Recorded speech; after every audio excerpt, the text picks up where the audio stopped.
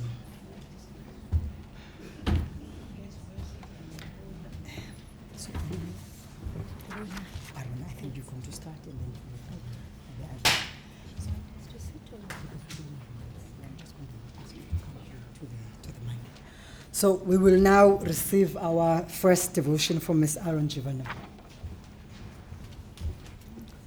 Thank you, Program Director. Thank you so much. So firstly, I would really like everyone to put down what they have in their hands. If they're reading something or whatever it is, please just wiggle yourself in your chair and become very comfortable.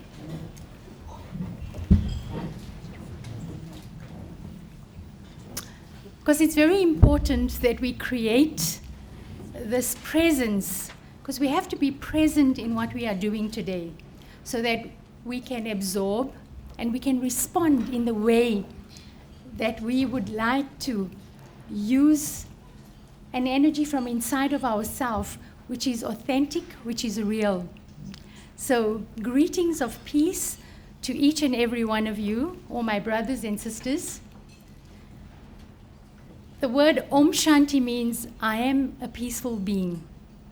So allow this feeling to emerge from within yourself, that I, the soul, am a being of peace. And as I allow this energy to unwind within myself and surround myself with being present here and now, let go and release yourself. Allow yourself to be free. Allow your heart to be open to receiving the vibrations and the energies of each and everyone present, so we can feel, listen, and understand each one. Let us create a state of calmness, of stillness, of silence, because in this state I'm able to hear myself, I'm able to hear everyone else. Together, we create a powerful oneness, a togetherness, because it's together that we create this powerful, overwhelming feeling, so that we can sustain and create wonderful things together. That we may, in our quest today, be able to come up with beautiful ideas, beautiful thoughts, and sustain it going forward.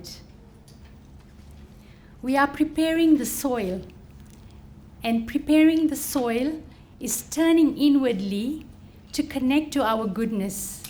We have an enormous amount of beautiful qualities: peace, love, happiness, wisdom, power, purity, joy, and truth. And so if we can understand this goodness, the soil is then prepared for the seeds to be sown, so that we can fulfill our responsibility and we can benefit from the fruits that we have sown, these beautiful seeds in the soil. And the help that we will get is from our Creator. So we need to connect to the powerhouse. So there's a current that is flowing from Almighty God to us, the soul, to give us that strength, that ability to be able to sow these beautiful seeds and reap the benefits of our fruits. So let us invite God. Let us remember God in this day, that from this time till the end of this day, we may have the ability within ourselves to create wonder, to create sustainability, to sustain us throughout this day. And we may connect to our own authentic goodness, because it's that goodness that we are going to bring into this togetherness to create what we need to do. So remember, you are going to create the soil today, free from obstacles. The powerhouse is going to guide us. Light, might, and love. Let us spread this light. Let us spread this positive energy and vibrations. Your courage, your care, your calmness will fill this room, will vibrate zeal and enthusiasm. It'll be a welcoming source of light. Let us allow ourselves to give feelings of good wishes and many blessings. There'll always be victory and success. Thank you.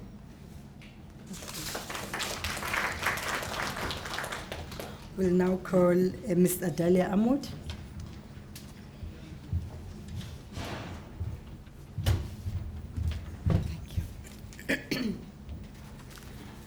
Assalamu alaikum wa rahmatullahi wa barakatuh.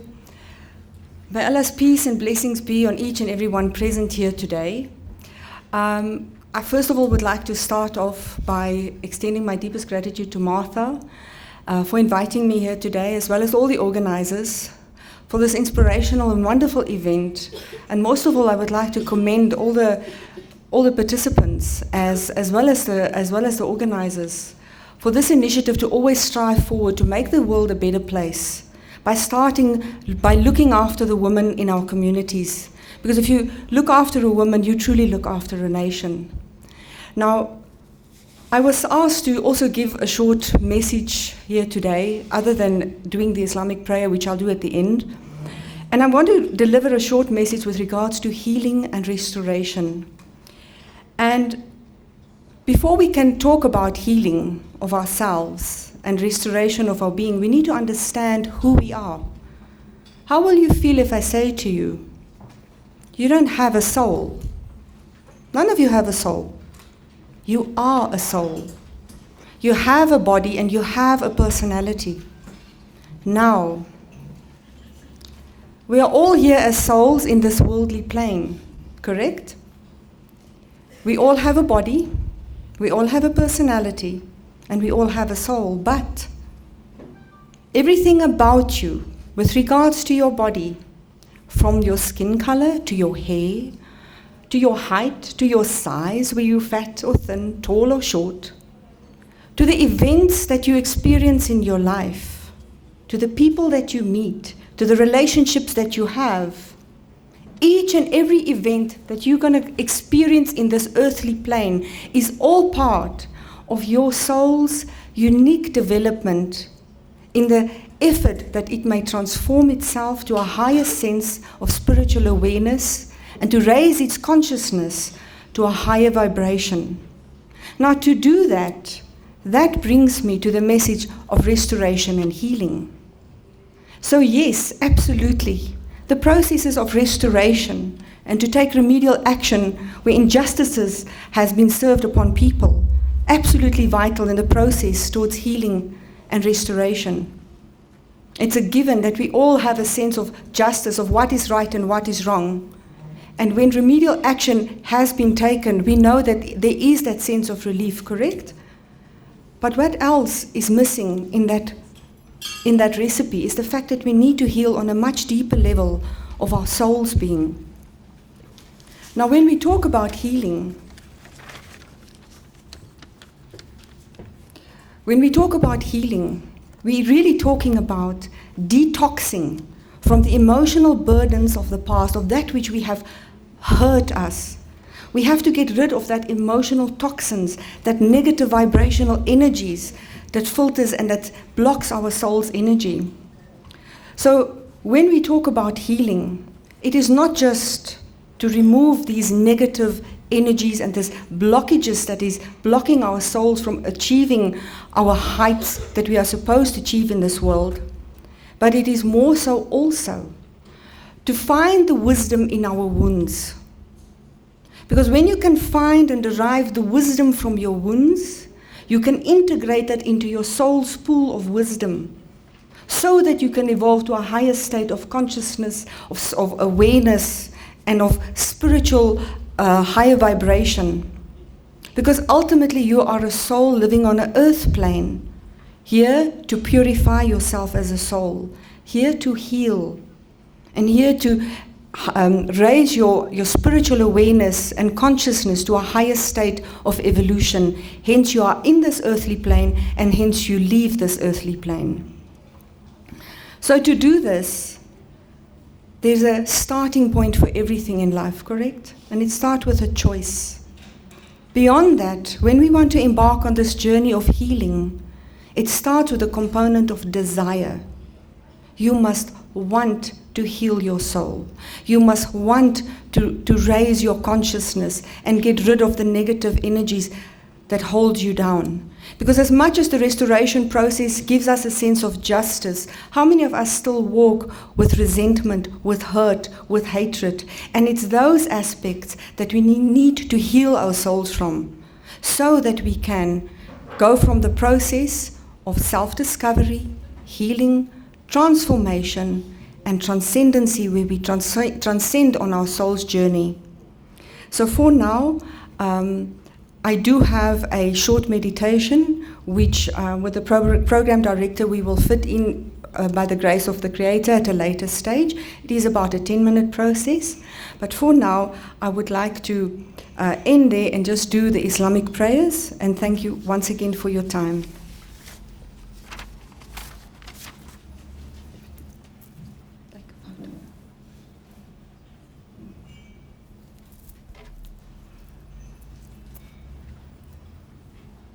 أعوذ بالله من الشيطان الرجيم بسم الله الرحمن الرحيم الحمد لله رب العالمين الرحمن الرحيم مالك يوم الدين إياك نعبد وإياك نستعين اهدنا الصراط المستقيم صراط الذين أنعمت عليهم غير المغضوب عليهم ولا الضالين.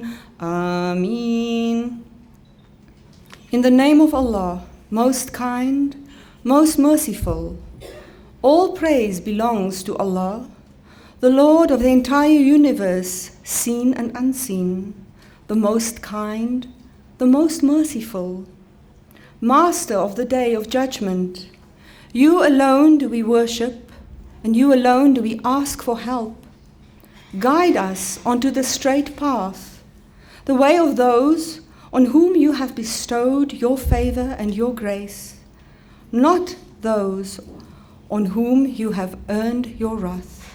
Amen. Thank you. We'll now call Ms. Nomasonto Mazibuko.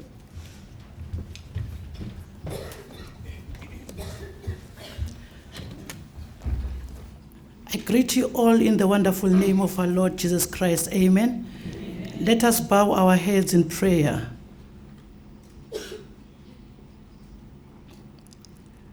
Lord, make me an instrument of peace.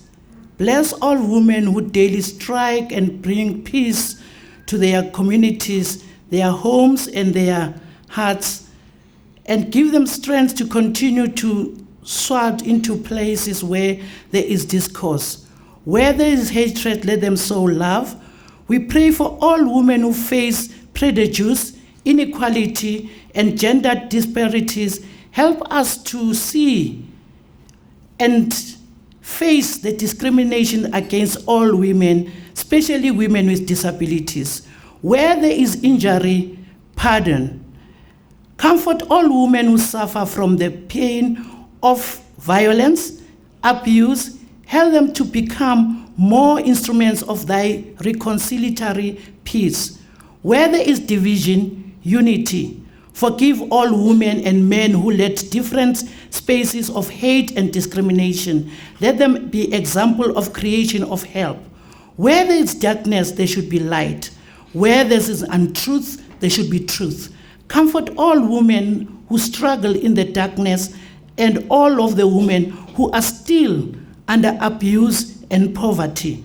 Let all women in their own burdens give embarrassment and courage. We pray for those who are still in doubt. We pray for all women who are in fear of their own husbands. partners, trusted friends, those women who are still in violence, in trafficking, in slavery, throughout the light of them being still under duress. Where there is sadness, let there be joy.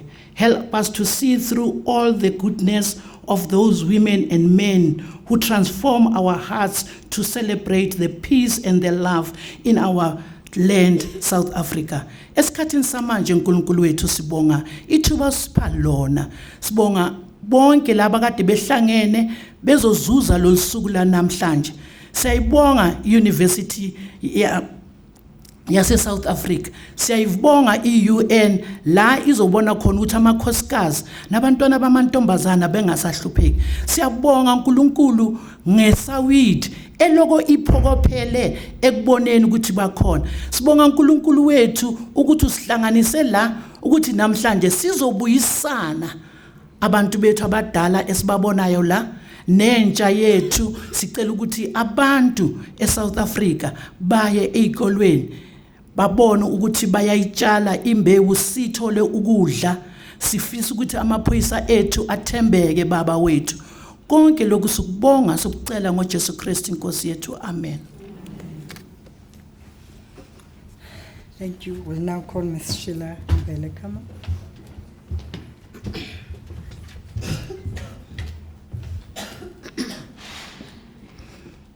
Thokozani, Lisedi, Kamaku, kube kuhle.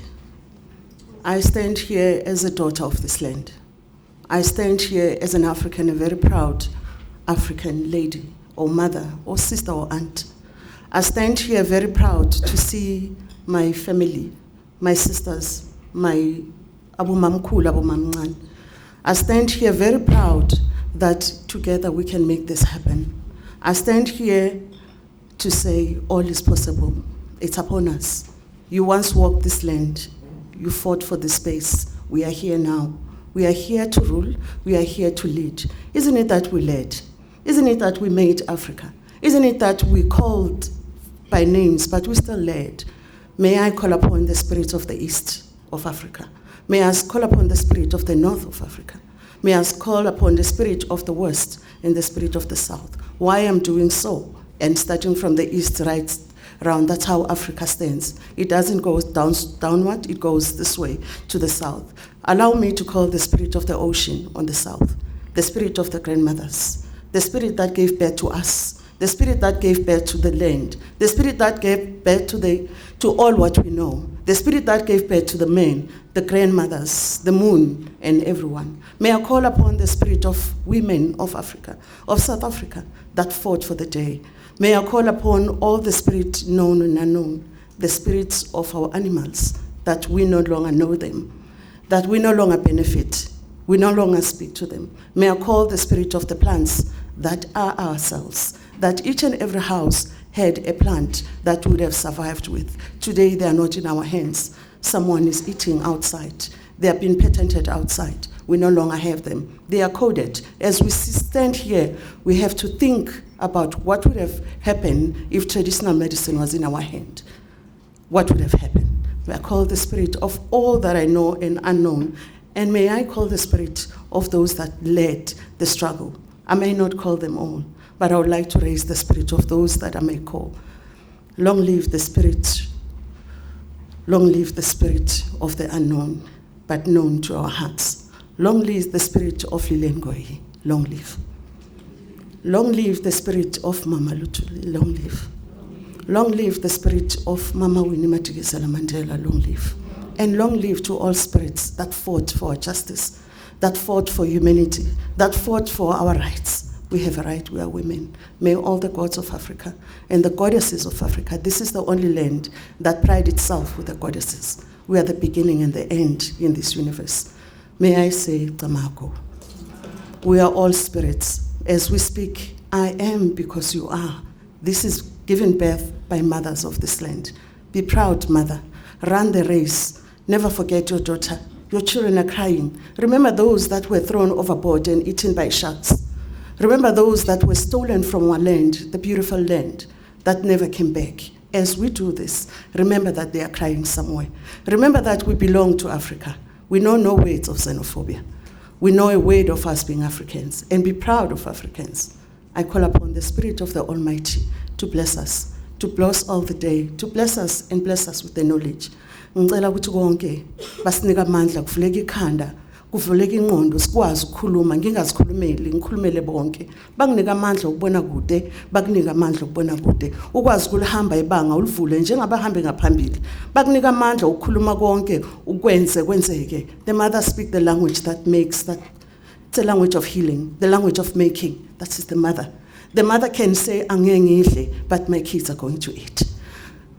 Can we speak that language? Basenze izandla zethu kube ezibumbayo, kube ezakhayo, sakhane mina ngikwazi ukwakha wena. Hence the spirit of ubuntu. Basenze sibe madolo alula sikwazi ukugijima ibanga noma kunzima ngisukumise uthi mama yima indlela iseseyinde.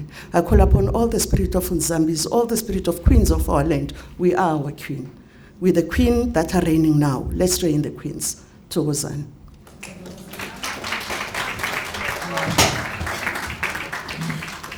Thank you very much to our multi-faith devotionalists. I think thank you for imparting positive energy, but also reminding us to continue to honor those who fought for justice in South Africa. At the same time, but also reminding us that Ubuntu is who we are. It's embedded within our own spirit. Thank you very much. Without further ado, I'm going to call upon Professor Makanya, the Principal and the Vice Chancellor of UNISA, to come and welcome us and acknowledge our special guests and dignitaries this morning. Thank you very much, Professor.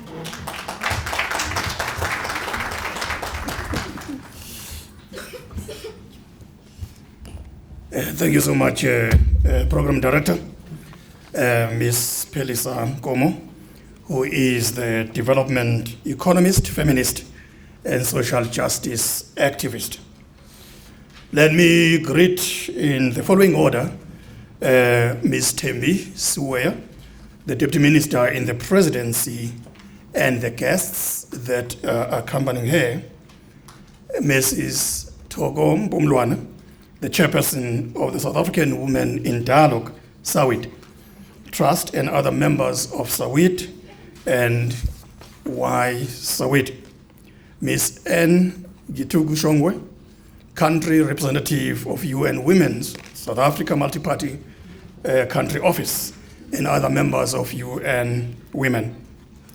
Our keynote speaker, Ms. Nolita Fagute, incoming chair of Anglo-American South African Management Board, Dr. Sheila Kumalo, chairperson of the UNISA Women's Forum, and other members of UNISA's Forum who are with us here, Prof. Nobuthula Mazibuko, head of the Institute for Gender Studies, Excellencies, ambassadors, and high commissioners representing various countries present, and other members of the diplomatic corps.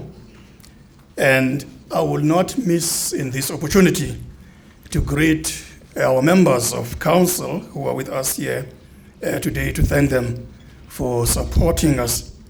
That's Professor Mushengondo, the chairperson of the Academic and Social and other Student Affairs Committee of Council, as well as Mr. Thabiso Ramasike, the chairperson of the Finance and Investment Committee of our council. Let me greet our former colleague who has since retired from the university, Professor Newo Matare, who is our former Pro-Vice Chancellor of the university. Thank you so much, Prof, and your guest. Dr. Brigalia Bam, chairperson of the Thabo Mbeki Foundation. Thank you so much, Mama. Representatives from other higher education institutions who are with us here today, representatives from government departments, members of the business community, members of the ecclesiastical community, and particularly in this instance, those who've graced us with their presence, Ms. Aruna Jivan, Ms. Adila Ahmad, Commissioner Nomasonto Mazibuko, and Commissioner Sheila Mbele. Khama, thank you for your presence here. Members of our National Student Representative Council and all our structures of regional SFCs. I also want to greet members of our media, representatives from various forums and labor organizations, our staff members, distinguished guests, ladies and gentlemen, good morning. Dumelang, Abshin, Nda, Lochan, Molweni, Sanbonan. Now, Jambo, I didn't get a response.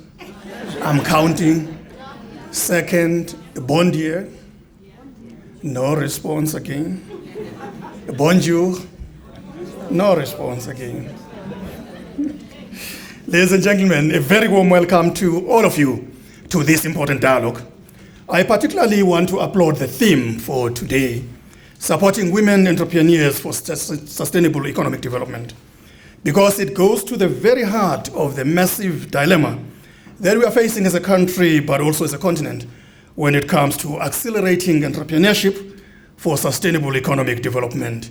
And linked to that, the urgent need for job creation on the one hand, and broadening access, but the rightful kind of access and participation of women entrepreneurs in the economy on the other. I must say, I have found it particularly interesting that women are generally cast as the nurturers in society around the world. In fact, this is a role which many women claim for themselves, but sometimes that generalization happens at the expense of the huge reservoir of entrepreneurial talent and sheer ability that resides in almost 50% of our continent that comprises women. The fact is, women can do both to great effect. And I would like to suggest that there's never been a more urgent and present need for African women to mobilize, to organize, and to put in place mechanisms and structures to unleash their entrepreneurial potential, and in so doing, change the fortunes of our continent and her people for the better. Aspects such as poverty eradication, early childhood development, the reduction of violence against women, and civil coordination are in truth not the responsibility of women alone. They are the responsibility for all of us. And while some might argue that women have a more natural aptitude to deal with the so-called soft or people-focused issues, one has a rather uncomfortable sense that this is a cop-out, as they say. Because in fact, these are issues that are so massively complex and challenging that few have the gumption to confront them head-on and in another manner circulated to ensure progress and development. And when one is confronted with the argument that so many women are living in dire poverty that it is almost impossible for them to lift themselves out of it, I would like to say that precisely the same argument could be applied in the case of men. The difference is that even in such dire poverty, it is mostly the women and not the men who demonstrate the fortitude, the ingenuity, the capability, as well as sheer hard work to raise families, often extended families, virtually single-handedly, conjuring these miracles out of virtually nothing. And if you really think about it, that is entrepreneurship for you. Women already have competence. They have perseverance and endurance. They have ingenuity and spirit of innovation. Imagine how much more could be achieved if we were to level the playing fields and, for example, offer access to women to empower themselves economically. I can tell you right now that as the world, we shall have tapped to real opportunity.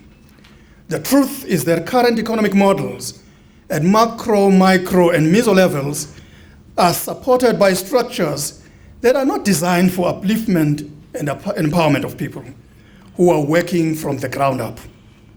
What is required on our continent and in other developing and emerging economies are programs of self-empowerment that will ensure self-reliance and security, financial security, food security, and security of tenure.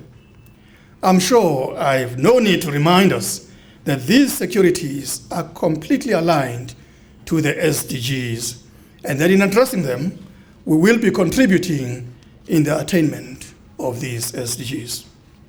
SDG Goal 4 speaks of the importance of inclusive and equitable education, quality education, and the promotion of quality lifelong learning opportunities for all in the process of upliftment and sustainability. As an educator and Vice Chancellor of UNISA on our continent, let me assure you, we are deeply committed to the education of our people, young and old. If we are to break the back of the blight of the so-called poverty, hunger, and inequality, we must begin with education. It is education that will conscientize, inform, and stir in our people the hunger to know more, to grow more, to be self-reliant, and most importantly, to flourish. And while we've made some progress, we can and we must do so much more than just that. I'm pleased to note that the African-centric model that this university adopted offers more realistic and viable form of scholarship, including research and community engagement, which involves multiple disciplines in collaboration with a variety of stakeholders, all working together for the good of our communities. For the first time, I believe we are articulating genuinely African conceptualizations of projects and models which work for our own circumstances and our cultures. I find this very exciting.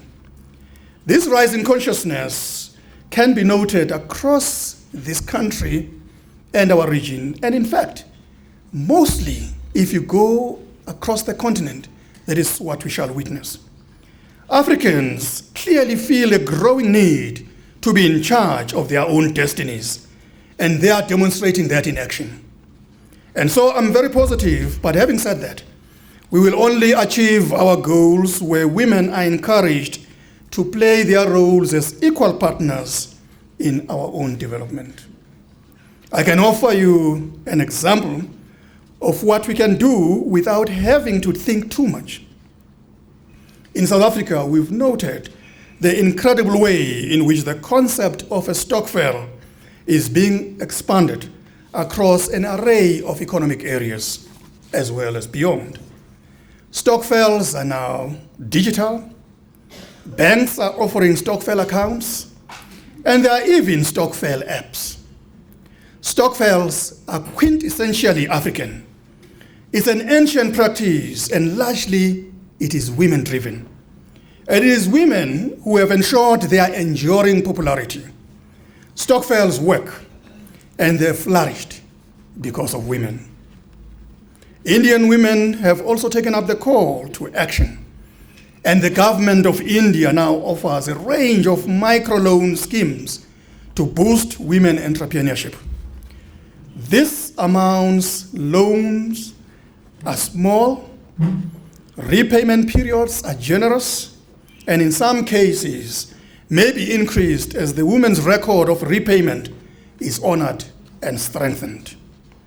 There are also loan schemes specifically designed for women in agriculture. I recall seeing a program on television about this system, and a comment made stuck with me because the person who was lending the money said, even in the most humble and rural communities, and even where loans amounts were humble and the women poverty-stricken, women without fail paid their loans conscientiously and without fail, because they saw this as an opportunity to lift them and their communities out of the dire poverty in which they existed, and felt proud and excited to be entrepreneurs. And I can tell you that Ramasik, you must remember from the banking industry who to loan.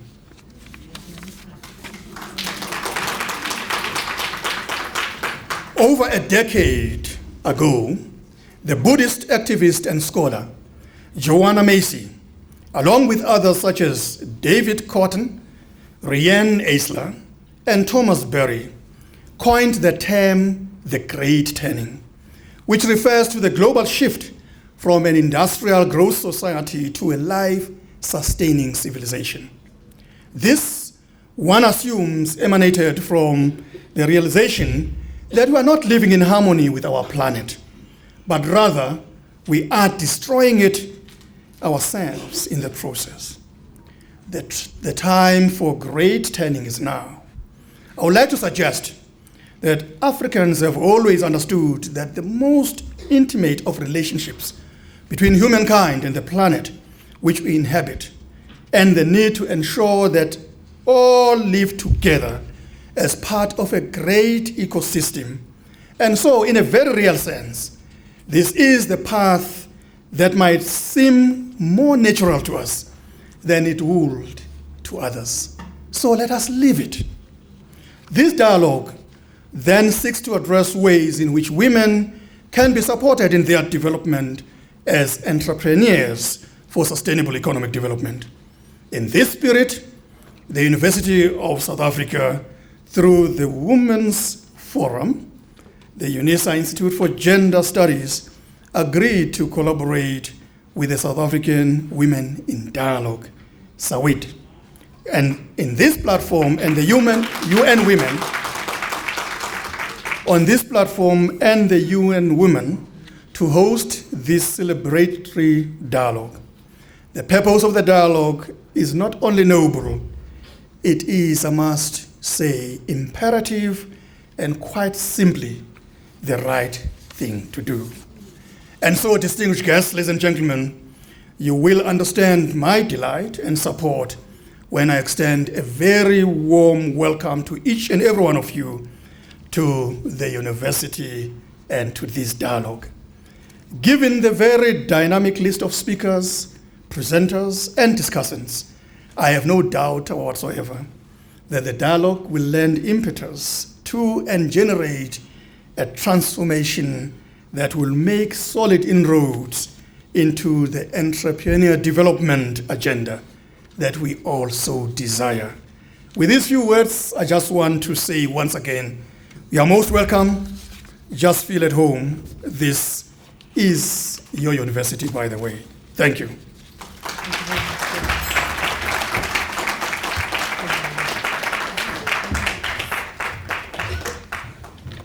Thank you very much, Prof, for such a candid reflection of the role of women in society and our natural entrepreneurial skills and how women raise children and are innovative. Thank you very much.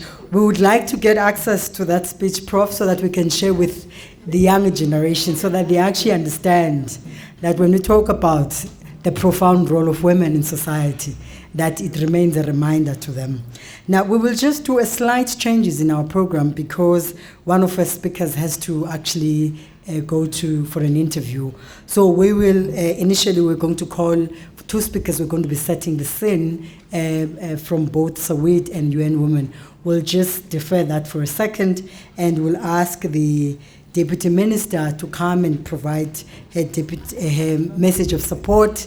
And just as she walk in, I just want to say that she is the Deputy Minister in the President's office, and she's risen to politics through student activism. Thank you very much. Thank you.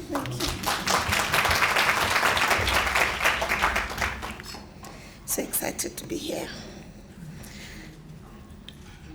Principal and Vice Chancellor of the University of South Africa, Professor Mandla Makhanya, Ms. Toko Mpumulwa, the Chairperson of the South African Women in Dialogue Trust, Ms. Anna Shongwe, Country Representative of the UN Women in South Africa, academics in attendance, members of the media, ladies and gentlemen. Thank you for inviting me to be part of this dialogue on such an important theme, which says supporting women entrepreneurs for sustainable economic development.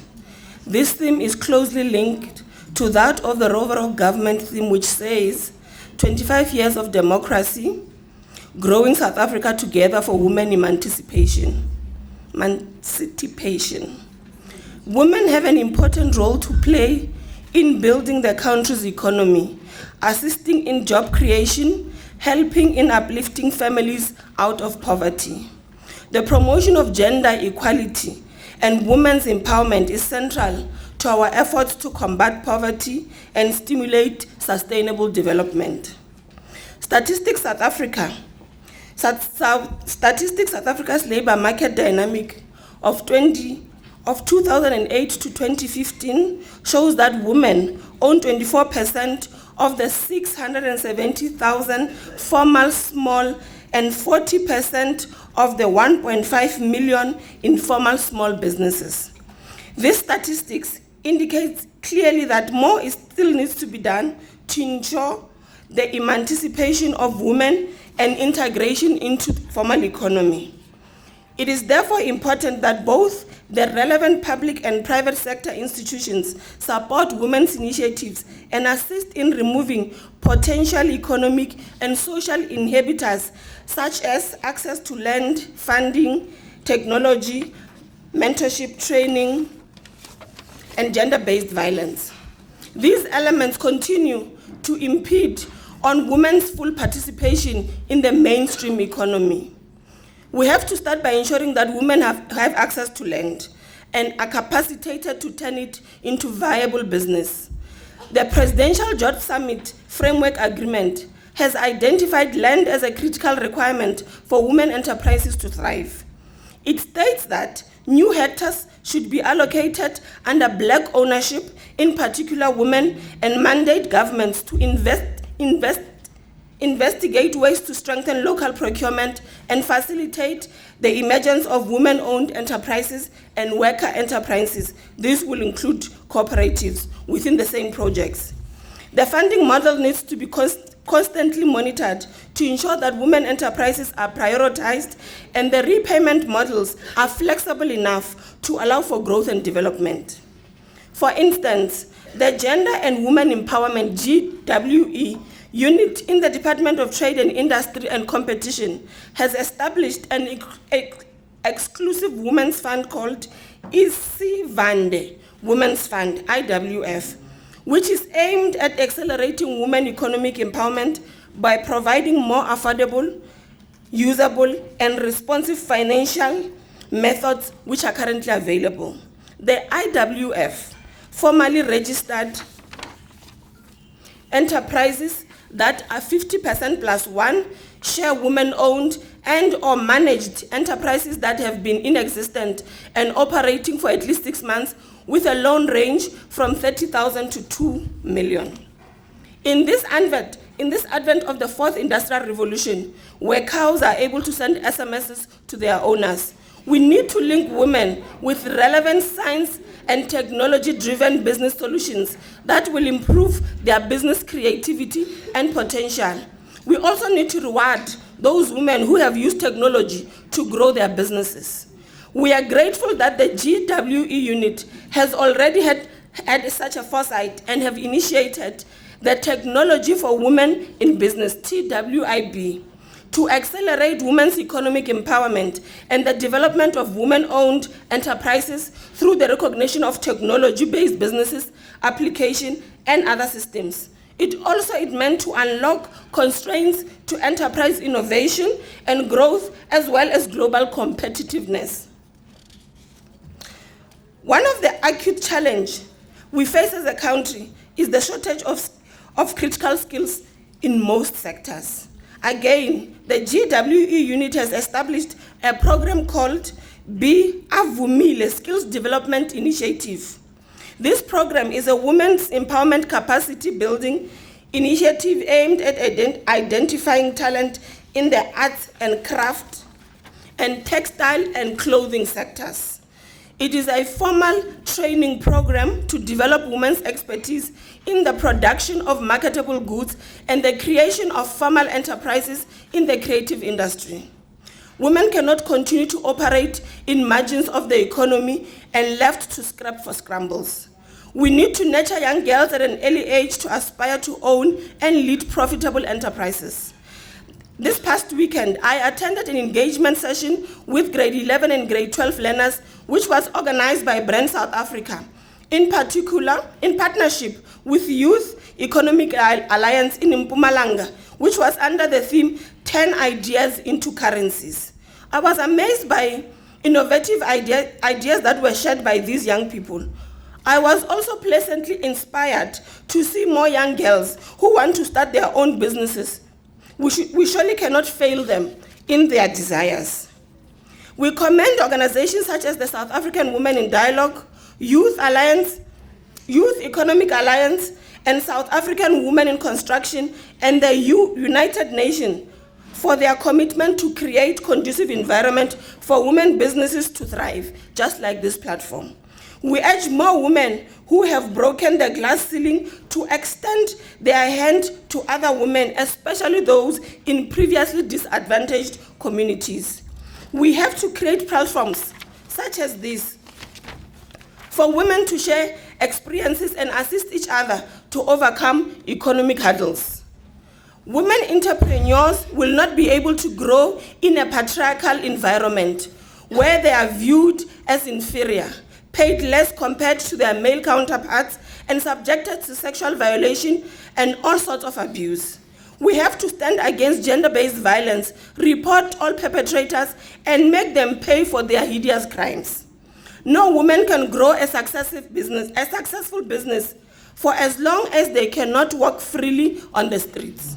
It is upon us, men and women, to change this reality and build a South Africa in which all are free and safe. As I conclude, I hope the dialogue will stimulate more great ideas and assist women to participate fully in the country's economy. The future is in women's hands. The President has called on all South Africans to come forward, assist in growing South Africa. The country needs you. Let us step up and help steer the ship towards prosperity. Nkomo.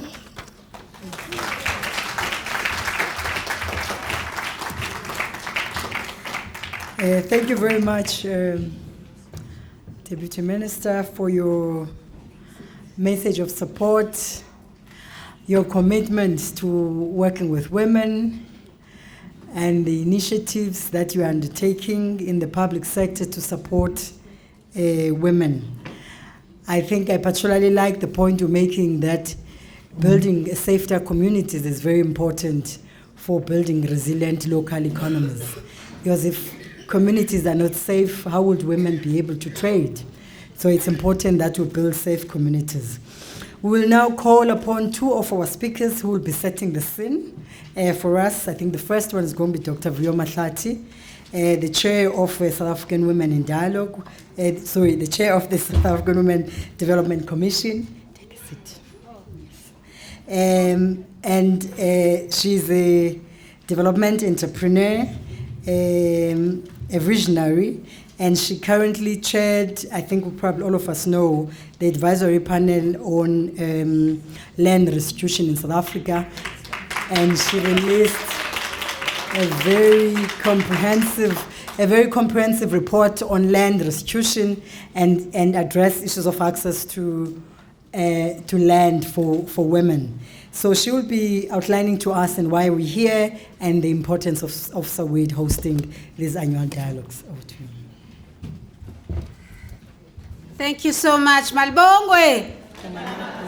Igama yamakhosikazi. I think Professor Makhanya, Program Director Pelisa, has done a great job of observing all protocol. Yes. So he made our job very easy. So I will only recognize him because he's recognized everybody else. So because he did, I will recognize him as he did a good job of recognizing all of us. Thank you, Professor, for making it. I'm going to be very quick because we are hosting. We want to listen to other people. But this is about setting the scene. We, as the SAWID, have been very instrumental in actually mobilizing our partners, both UNISA and UN Women, in making sure that this year we'd focus on this issue of strengthening entrepreneurs for sustainable economic development. And the reason for that is based on the realization that previously, annually, thank you again to Professor, the UNISA Institute of Gender Studies, and the Women's Forum for always making sure that for the past 3 years, we are having this annually. And the previous ones focused on celebrating women who have been part and parcel of our struggles, particularly 1956, and also dealing deeply with issues of peace and gender-based violence. So this year we felt it's important to focus on the issues of the economy. And it is so timely because our economy is not only on its knees. So from that perspective, when, they say in our languages in Nguni, mayisa madoda, okoyisa madoda kuyabikwa. Sesizobika ke manje ukuthi amadoda aseyisakele. So the Ngunis say that this is about a battle that the men cannot win. They have to come back and report it. And this is where the women come up with their strategies and witchcraft and whatever they have to do to get the thing right. So this is where we are at this point. But critically, as SAWID, we have focused on the issue of poverty eradication as a main pillar and focus of our work. And because of that, we even came up with an action research initiative for 3 years, where we were focusing on family-focused and area-based development that specifically deals with issues of the indigent, from the identification of the person who is non-existent to access to services and to the empowerment of such so that they can be part and parcel of society. So we don't come to this conversation with nothing. We've got some stuff in the bag. So we welcome the men ukuthi bazobika professor. But Professor, what is critical with what you've said, as I'm going to sit down, is that the conversation, now I'm talking to the university.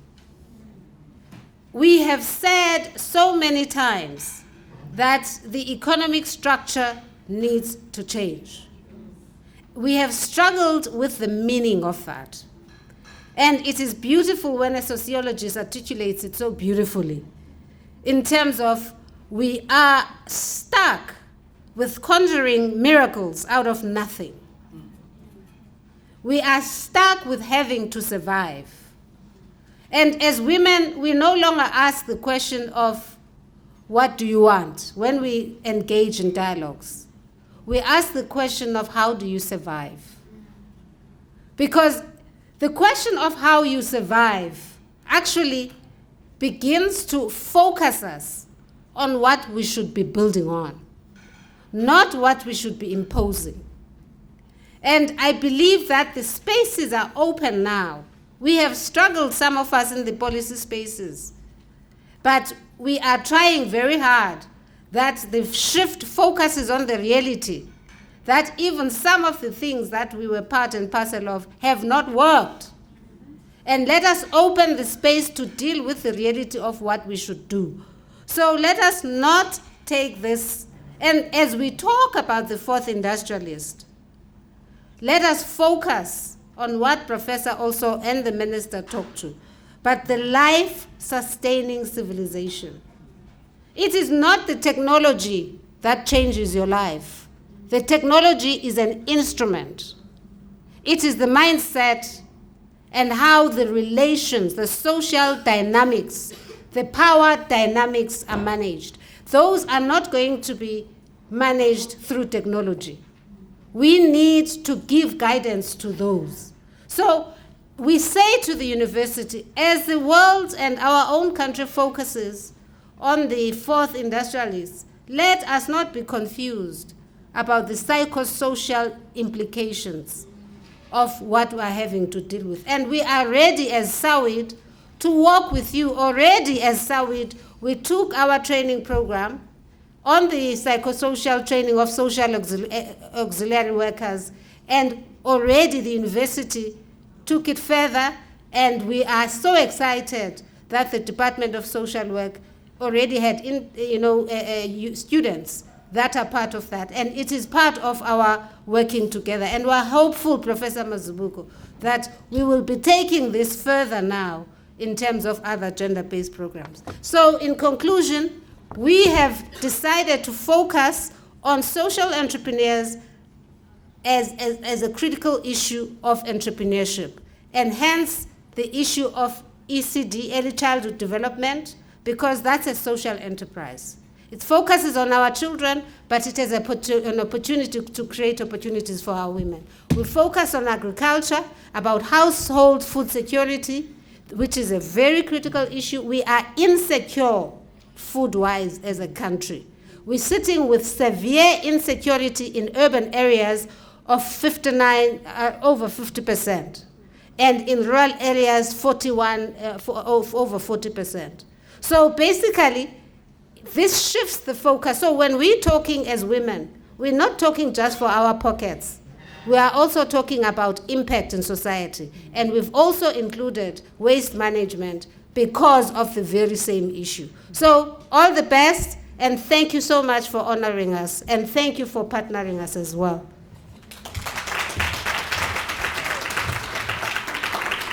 Thank you so much, Vuyo Nashati.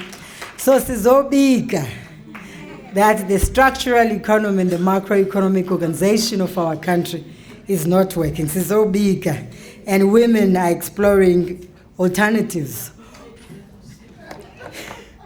All right, so our next speaker will be setting the scene, who's one of our partners, Ms. N. Gituku Shongwe, who's from UN Women, a global development leader and a social entrepreneur, will also just make some few remarks about the partnership between us. Thank you. Lisa. Malibongwe. Gamalama Koskas. I think I've learned.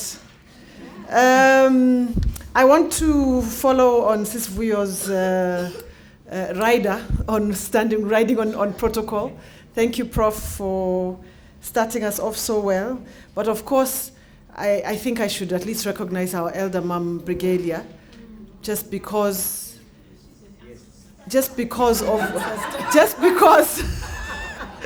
she's a present ancestor. So really just want to honor everybody that's here. Thank you so much. And for us as UN Women, I really want to just say how much we appreciate this relationship. In fact, sometimes in the year comes around again, and I thought, oh my gosh, we thought we would do 5 more things in the middle of the year.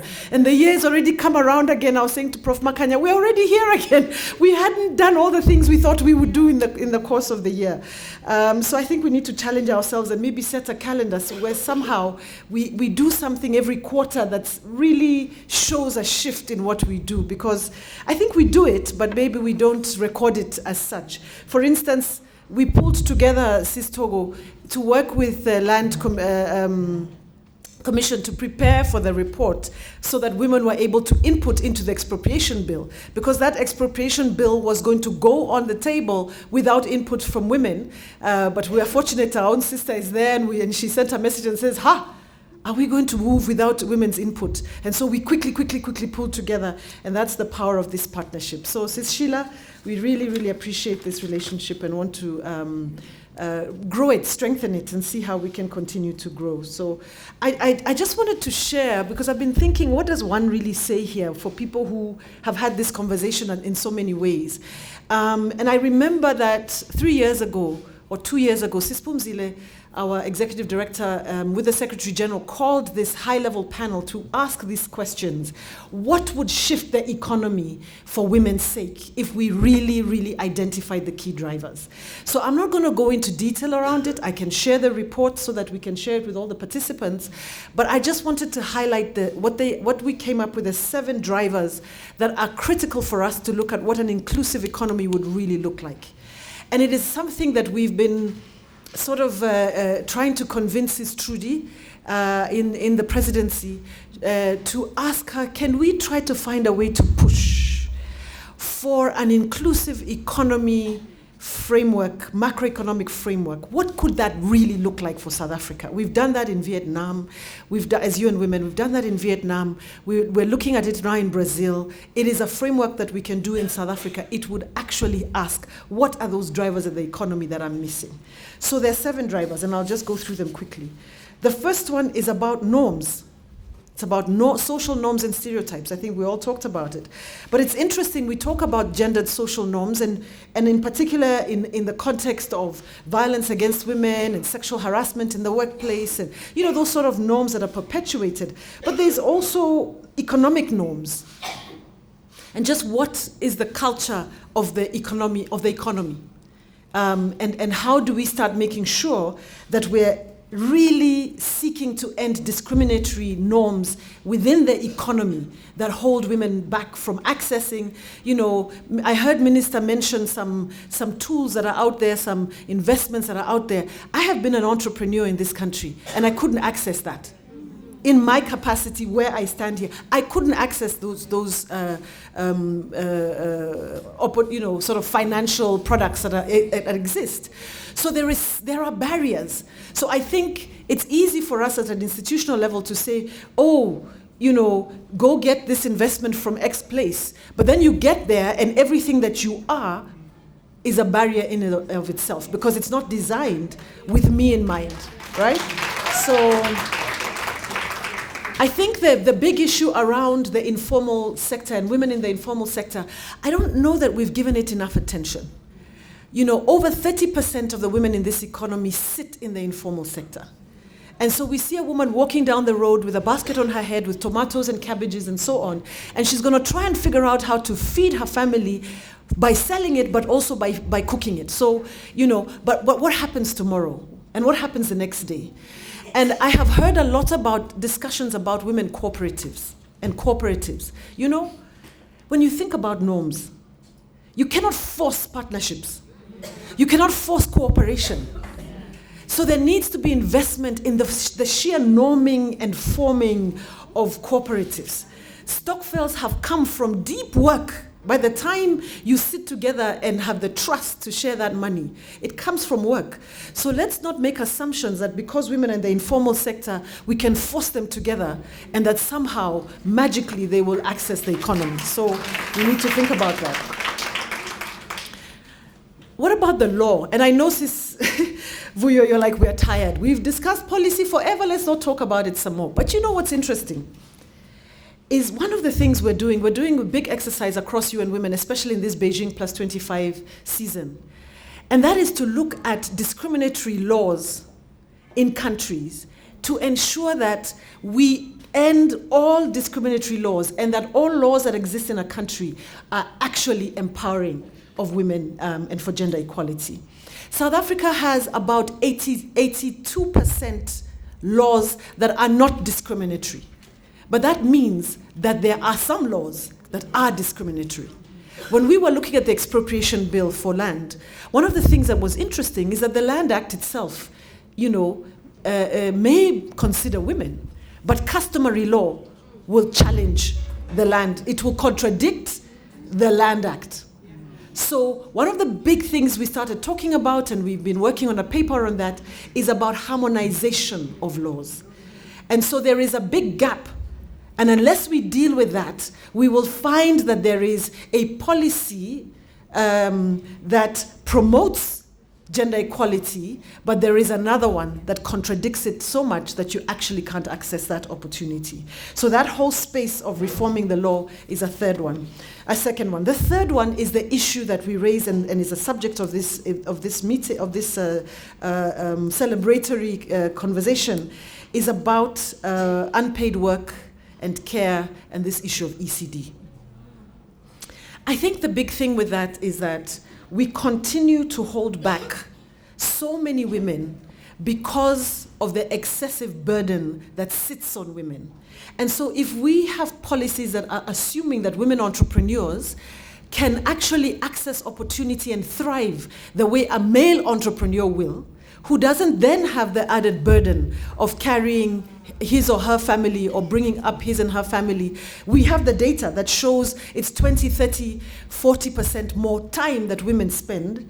And so the issue of early childhood development is such a crucial one because it actually relieves women and releases them to be able to engage much more in the economy. But we need to pay attention to what are the other unpaid opportunities. So in this one, they identified, first of all, that just the recognition and of unpaid work and its reduction, about decent work and the way in which women are paid for their work, including migrant workers, and also looks at the role of men in sharing of responsibility at the household level, and how that can be, we need to find a way to sexify this thing, so men stop feeling less for doing more.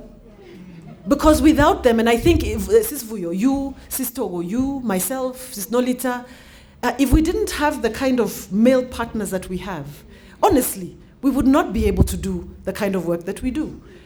And so it's a question of how do we start structuring it and creating the retraining. I learned from Singapore many years ago, and I know I have to finish quick, sorry. From Singapore many years ago, that Lee Kuan Yew went and he found that the whole government, as he was trying to move it from third world to first world, he has got an incredible book that talks about this. He found that the generation that he found was going to be very difficult to transform completely. So he decided, let us adjust you over the next 20 years to do as best as you can. But let's make sure that there is no child who enters school today who will emerge with discriminatory thoughts and mindsets and norms that perpetuate this kind of culture. So education from the beginning has got to invest in gender equality as a requirement for every child who passes through the education system in this country. The fourth one is about assets. It's about building assets. So this is the land issue, ensuring fourth industrial revolution, financial investments, access to property. I don't think I need to say too much other than to say that we know that investing in assets for women is crucial. Land is not just a good thing to do. Digital connectivity is not just a good thing to do. It is actually part of the backbone of what every enterprise needs to survive and thrive. You know that in this country, we did a study on the Universal Service Agency funds. Every telecom company has to set aside some money for internet connectivity. And that money is supposed to ensure that those furthest left behind have access to technology and the internet. We found that there is over $100 million in $400 million across Africa that is unspent. South Africa has over $10 million, which is 140 million rand, that is unspent by the Universal Service Agency Fund. That's money that we need to ask our Sis Stella and Pinky. We need that money to ensure that women can access the internet, that women can access technology. The money is there. It's a question of putting it on the table and making it happen. We keep hearing about government returning money to the coffers, right? So what's holding it back? And I think these are some of the things we have to ask ourselves. Then the fifth one, sorry, I'm almost done. Changing business practice, culture, and practice. I won't talk too much about this because I think Sis Nolita will talk about this. But just to say that there's billions that are sitting in the private sector that if structured adequately, not just in terms of leadership, but in terms of business putting its money where its mouth is, we can shift the economy for women, right? The sixth one is about improving public sector practices in employment and procurement. I talked about this all the time. I think people hear me and they know that I'm going to say something about preferential procurement. I will. 1.2 trillion rand today is the purchasing of goods and services by business, tenderpreneurs, 1.2 trillion from government.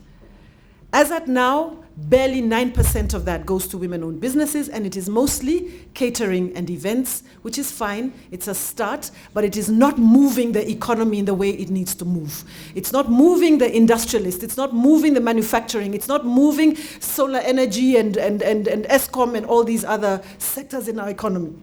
So that's a big one, and it's one that we're seeking to push. Sawidians, the preferential procurement bill is on the table at the end of this month. We have got to pay attention to it because we hear rumors that they're about to remove set-asides for women. Right. As it stands now, you only need to procure from small businesses if the contract is over 30 million rand. Below that, you don't. So all I'm saying is this. If women had access to 50% of that 1.2 trillion, imagine what that does for women. So I would like to put that on the table as an assignment we have. We have a space of about 3 months to input into that bill. And if we don't push hard, it's going to go forward and we're going to lose out on 1.2 trillion rand. So just saying, it's a big one. But also just the culture. We're speaking about agriculture, Sis Vuyo. We're trying to figure out from your models that Mamzanele put on the table about agriculture extension and work at the family level. We really need to think about that. We are finding that agricultural extension is so weak that it is new women farmers can't actually move successfully into the sector because they don't have the kind of support. And I'm talking scale. I'm not talking about 20 women or 50 women farmers. I'm talking about if we start trying to move the agricultural sector in a serious way, we're going to have to change the culture of the support system for them. Then the last one is really about the Stokvel story. It's the collective voice and representation. It's our associations. It's networks of women. It's this point I raised about cooperatives. If we're going to scale and build sustainability for women entrepreneurs, we really have to invest in the networks of women, in the associations of women, in strengthening Stokvels. Seed of Life is an incredible example with whom we've been supporting in the Northern Cape for some years. They've turned 30 Stokvels into a single investment company of 751 women. They raised their own money of over 3 million. They invested in small businesses. They are now investing in solar energy. They're being incubated by a big solar company. So it is possible, if we use our collectivism, for us to actually start shifting the economy for multiple women entrepreneurs. And I'll stop there. Thank you. Thank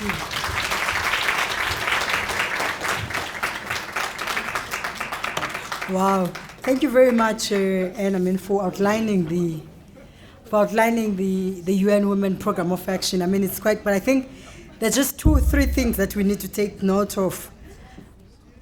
The point you're raising around how do we leverage on public procurement to ensure that we create opportunities for women. Because in essence, the public sector has a responsibility to take a risk and create opportunities for women. I think it's something that from a policy perspective, that's how we must really take interest in. But also interesting, one of the key things we really also need to think about is how the macroeconomic system is designed to polarize women's organization and cooperatives on the ground.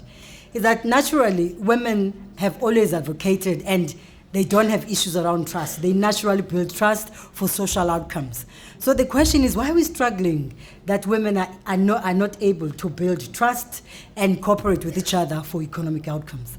So it means that the system that is designed both at the macro level and microeconomic level is actually not designed, is not encouraging women, but it promotes individualism. So if I make my own 5 rand alone, right, instead of sharing the 5 rand together, So, and I think when we talk about structural transformation, at the heart of it is to then say, how do we change the culture to ensure that women, business culture, but also we ensure that we create a very strong macroeconomic architecture that supports women to be able to do the business. And I think that will be part of the conversation as we talk about how do we transform the economy.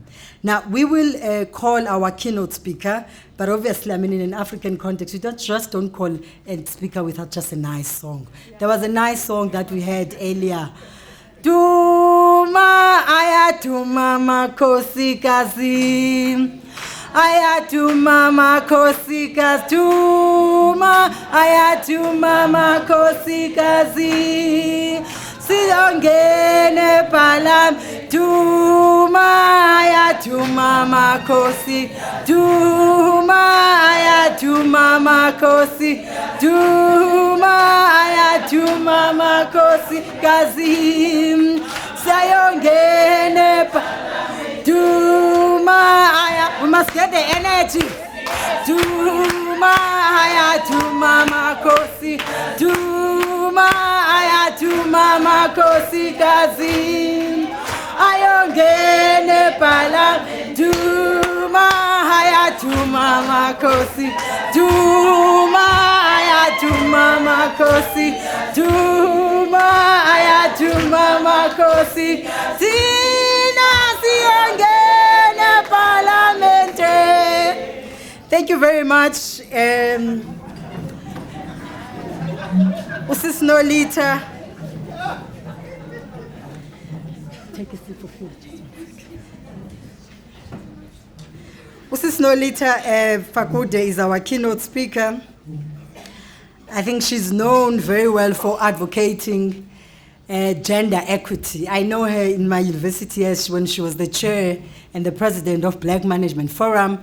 She was amongst the first women who called for gender equity in the private sector.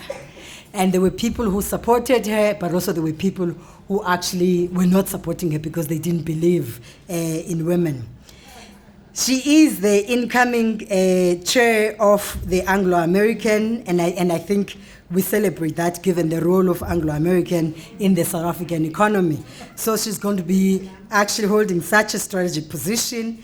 I think she has a history of working in the corporate sector with HR experience. And I think today one of the things she's likely to address is to really, delving deeply in terms of what type of business culture and how do women locate themselves within the economy, and what are the opportunities that collectively, from our own initiative, we must actually be taking up within the business sector. Snolita, over to you.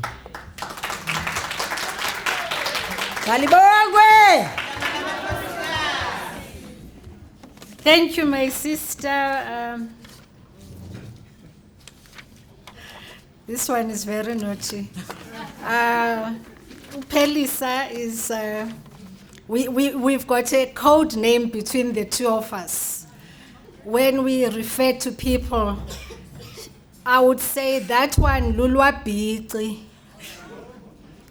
If you know your Xhosa, it means that person who is going to cause you to be so distracted that you won't know, even in the first instance, why you were having this discussion. So you avoid those people. That's why, so we, under my cell phone, she's saved as Pelisa Ulwabiqi, because we have conversations and she helps me with that, and we share that information confidentially. Malibongwe. So this morning's session, first, Prof has really given all the protocols observed, and I really want to also acknowledge, I must be allowed, the three people in the room that I would like to do that. Chairperson we SAWID, Sister Kompumlwana. We really, Sister, need to continue to celebrate you because you are such a pillar in our society. And a great role model who does things very quietly but very resolutely and focused. So, Malibongwe to you today. And the second person I would like to acknowledge is also our mother, Dr. Hlophe Brigadier Bam.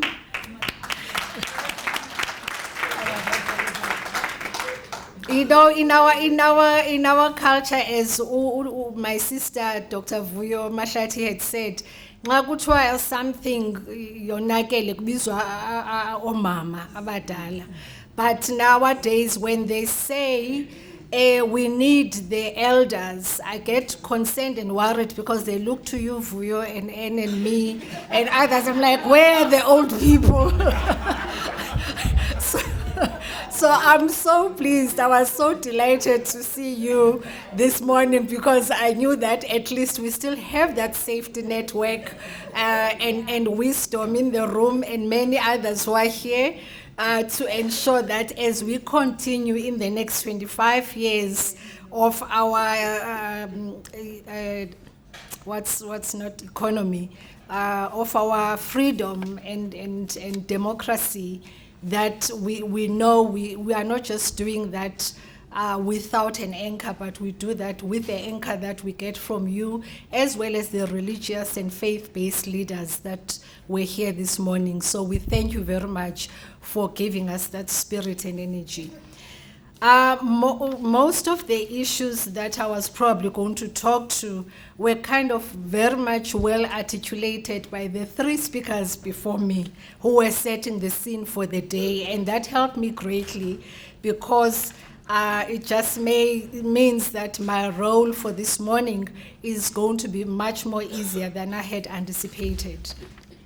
Often when we talk about women in business or women in the economy, we have all these pictures of something that is out of reach.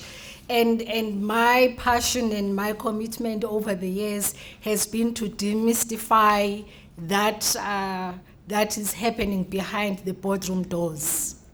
And after 29 years of having been in corporate South Africa, I take solace from the fact that I've got my sisters and partners who are in the policy and regulatory framework space who continue to help us guide and shape some of the conversations that take place within the boardroom behind the closed doors. And so for this morning, I want to focus around the issues of saying the staying power and courageous leadership 25 years later is still required both from men and women for us to turn the tide in terms of gender economic transformation.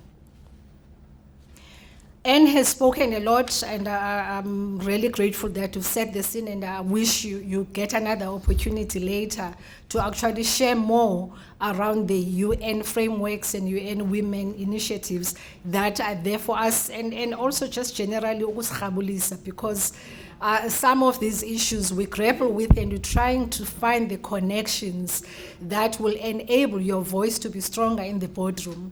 And where we have data and real information that is around policy, it just makes that role much more easier. So for this morning, one of the things I will not do, I will not tell you how tough the economy is, because that we know already. However, what we need to understand, and by the time we leave here today, is how do we unlock and unblock that economic power for women to be able to be sustainable, and also for the women to thrive and survive in this country of ours. And to do that, I would like to just go back to my own 25 years, and hopefully through that pull things together for all of us and give a human face and also a sense of really what is happening as we celebrate 25 years of our democracy. So the first board that I was ever invited to join was the People's Bank Board, very aptly named the People's Bank, which was part of the Nedbank Group. However, what was interesting for me there was that I needed to introduce myself all the time, and therefore I picked up an introduction that says, "Hi, my name is Nolita Fakude. I am a proud beneficiary of affirmative action and employment equity, and a product of the New South Africa." And I say this because it's been a theme for me and many of us in corporate South Africa, that people get in there and they are not sure how to introduce themselves. And often you hear people say, "I'm not here because of affirmative action. I'm not here because of employment equity. And I'm not here because of BEE." These things are made to make us feel like it's a swear word to be a beneficiary. Because if you cannot acknowledge that you are part of this program, how are you then going to be able to leverage it for you to deliver the things that you need to deliver? So I continue to say today, 29 years later, since I started working in 1990, I'm a proud product of employment equity and BEE, as well as a product of the New South Africa, as well as the fact that I'm a proud granddaughter of my grandmother, late grandmother, uNosizwe Njoli Umanga Ngenkomo. She was a landowner in the 60s in Stutterheim and also a trader. And she was called by everyone Manga Ngenkomo, the one who is as big as the ox. As my uncle refers to him, he would say, "Imazi etsala nengaba." Nengabi, and goes, "Imazi etsala nengabi." You know, when you are putting together your span of ox to plow, you normally take the male, I don't know, the male oxen, yeah? Yeah. And normally there is this one cow that is the female one, that the strong one, and you put it in the span of 6 ox to plow. And my grandmother's name, Umanga Ngenkomo, came from that, because the men around her in the 60s felt that she was indeed an equal to the men and equal to the task, like all of our grandmothers that we acknowledge today. So the key issues when we come to talk to the boardroom is, how do you start changing the rules in a game that you were not part of designing the rules for? And firstly, how do you make sure that as you understand those rules, then you set in place the right changes so as not to score your own goal?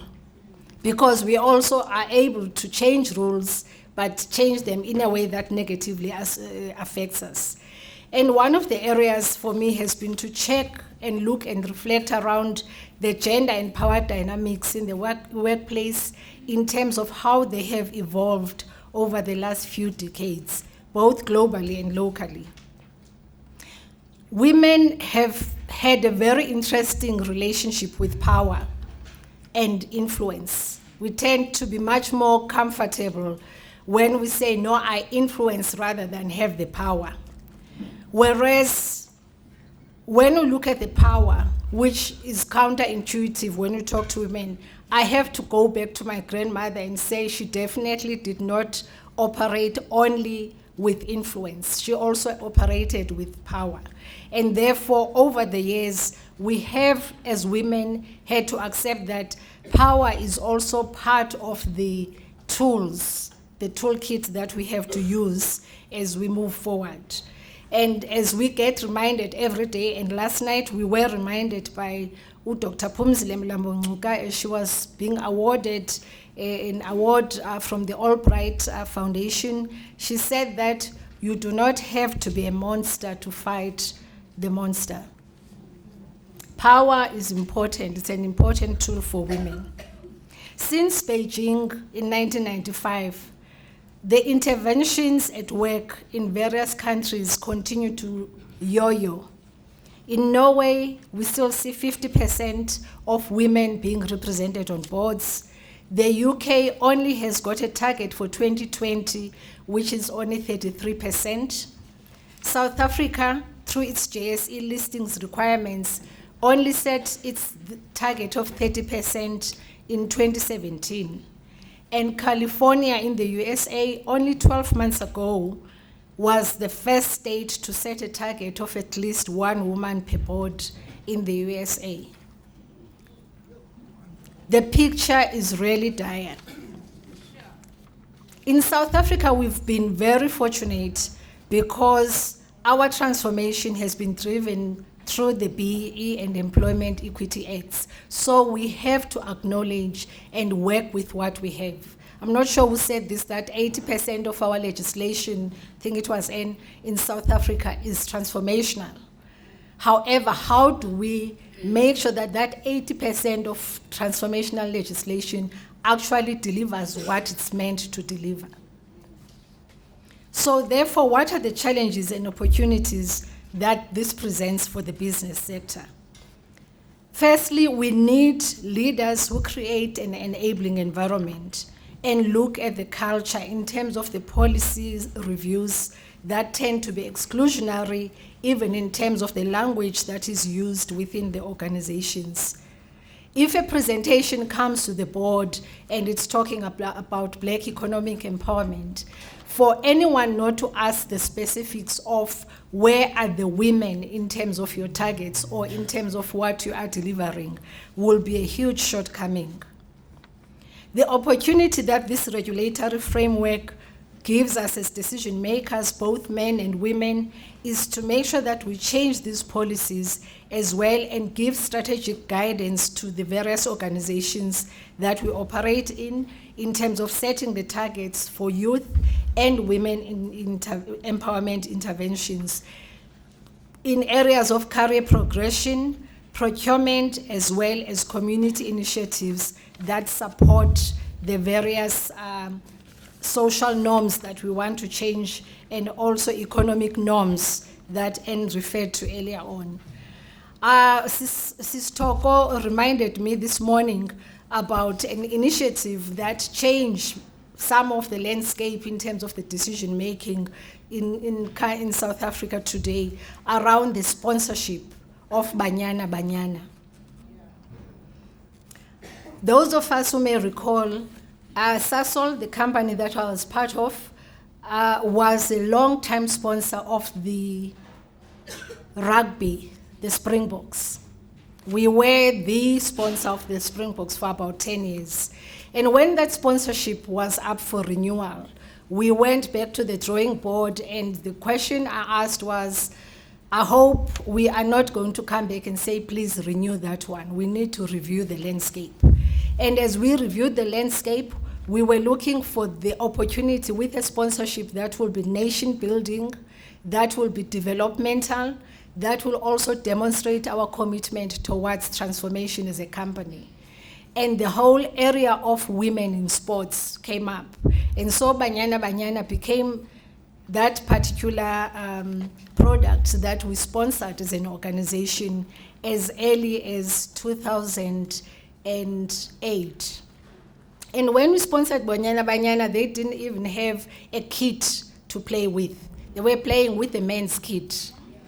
They didn't have games scheduled by SAFA because no one really they didn't see why they should do that.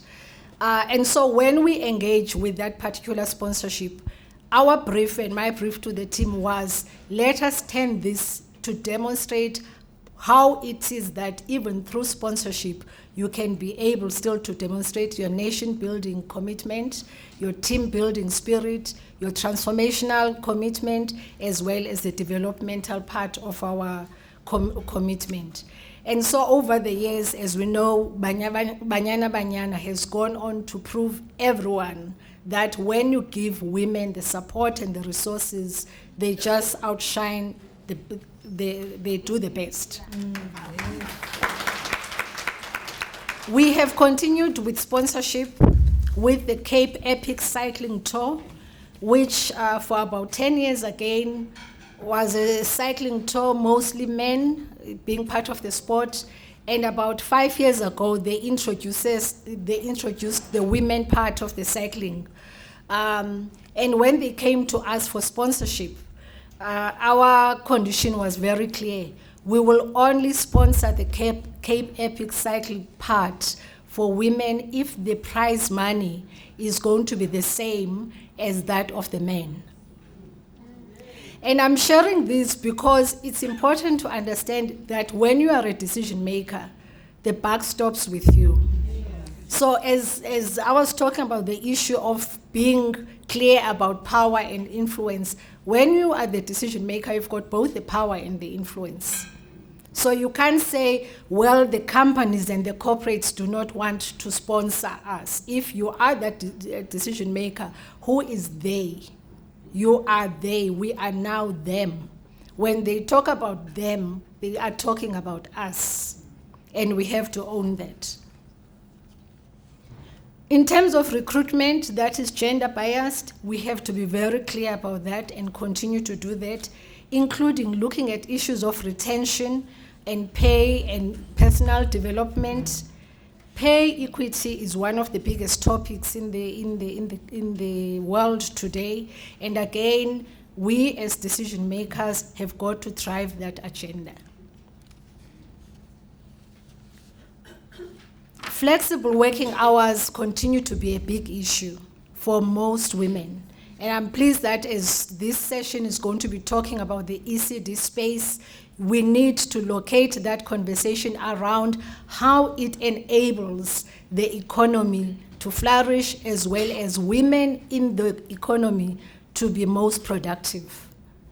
Because if you do not have that support in terms of your parenting responsibilities, then your career projection becomes very, very frustrating. We need to include men in this decision, obviously, because research shows that many men want to participate in the parenting responsibility. However, they still feel insecure about being openly driving their agenda of being an equal parent, especially around taking family responsibilities when it's related to children. Only about a month ago, a colleague of mine from one of the consulting companies was quite flabbergasted that when he told his colleagues that he was going to take 6 weeks off of parental leave because they were adopting a child, that his colleagues said to him, but really, do you have to do that? Because, you know, your wife didn't even have the child. This is an adopted child. And, you know, you don't have to take the 6 weeks off. And he said, but who says that my wife doesn't have to work? My wife can go and work. It's good that the child is here already. I can look after the child while she continues with her career. And that was quite a refreshing perspective to listen and to hear, but also it was deeply disturbing to realize that even where young professionals want to do the right thing as parents, the environment and the culture is not enabling them to do that. So as corporates and institutions, we need to think through what plans do we have in our organizations to support parents. Not mothers, not fathers, but parents, by having all these ECD facilities closer to work and also within the communities that we live in. The diversity and inclusion workshops that most companies continue to run are going to be very key and important in helping the culture within the various organizations. And again, I think there are a lot of people within the room here who come from organizations that can provide that support within the organizations, within corporates, and also within schools, because we need the diversity and inclusion conversations to take place properly. When leaders become vulnerable in front of their teams and openly acknowledge their parenting roles, as I had indicated in this particular instance, it allows the rest of the organization to emulate without fear of being judged. It can't be that a male has got to have parenting responsibility only because it suits their diary. It should be, this is part of a shared responsibility. How do we deal, on the other hand, with the generation of men who rise up into leadership positions and still hold the hope and aspiration that they will continue to be on top one day? As I'm saying this, I'm a mother to a wonderful young man who is with us in the room today. And I'm sure he keeps on wondering, Mom drives this transformation and gender equality issue. Where are we and how are we to support this and become of this process? How do we manage the personal ambitions and aspirations of the men within the corporates and the institutions that we're in? The complex feelings that come with this have got to be openly addressed, and hence I go back to the discussions around diversity and inclusion. Because only when we openly acknowledge and recognize what we are dealing with will we be able to deal with this situation. As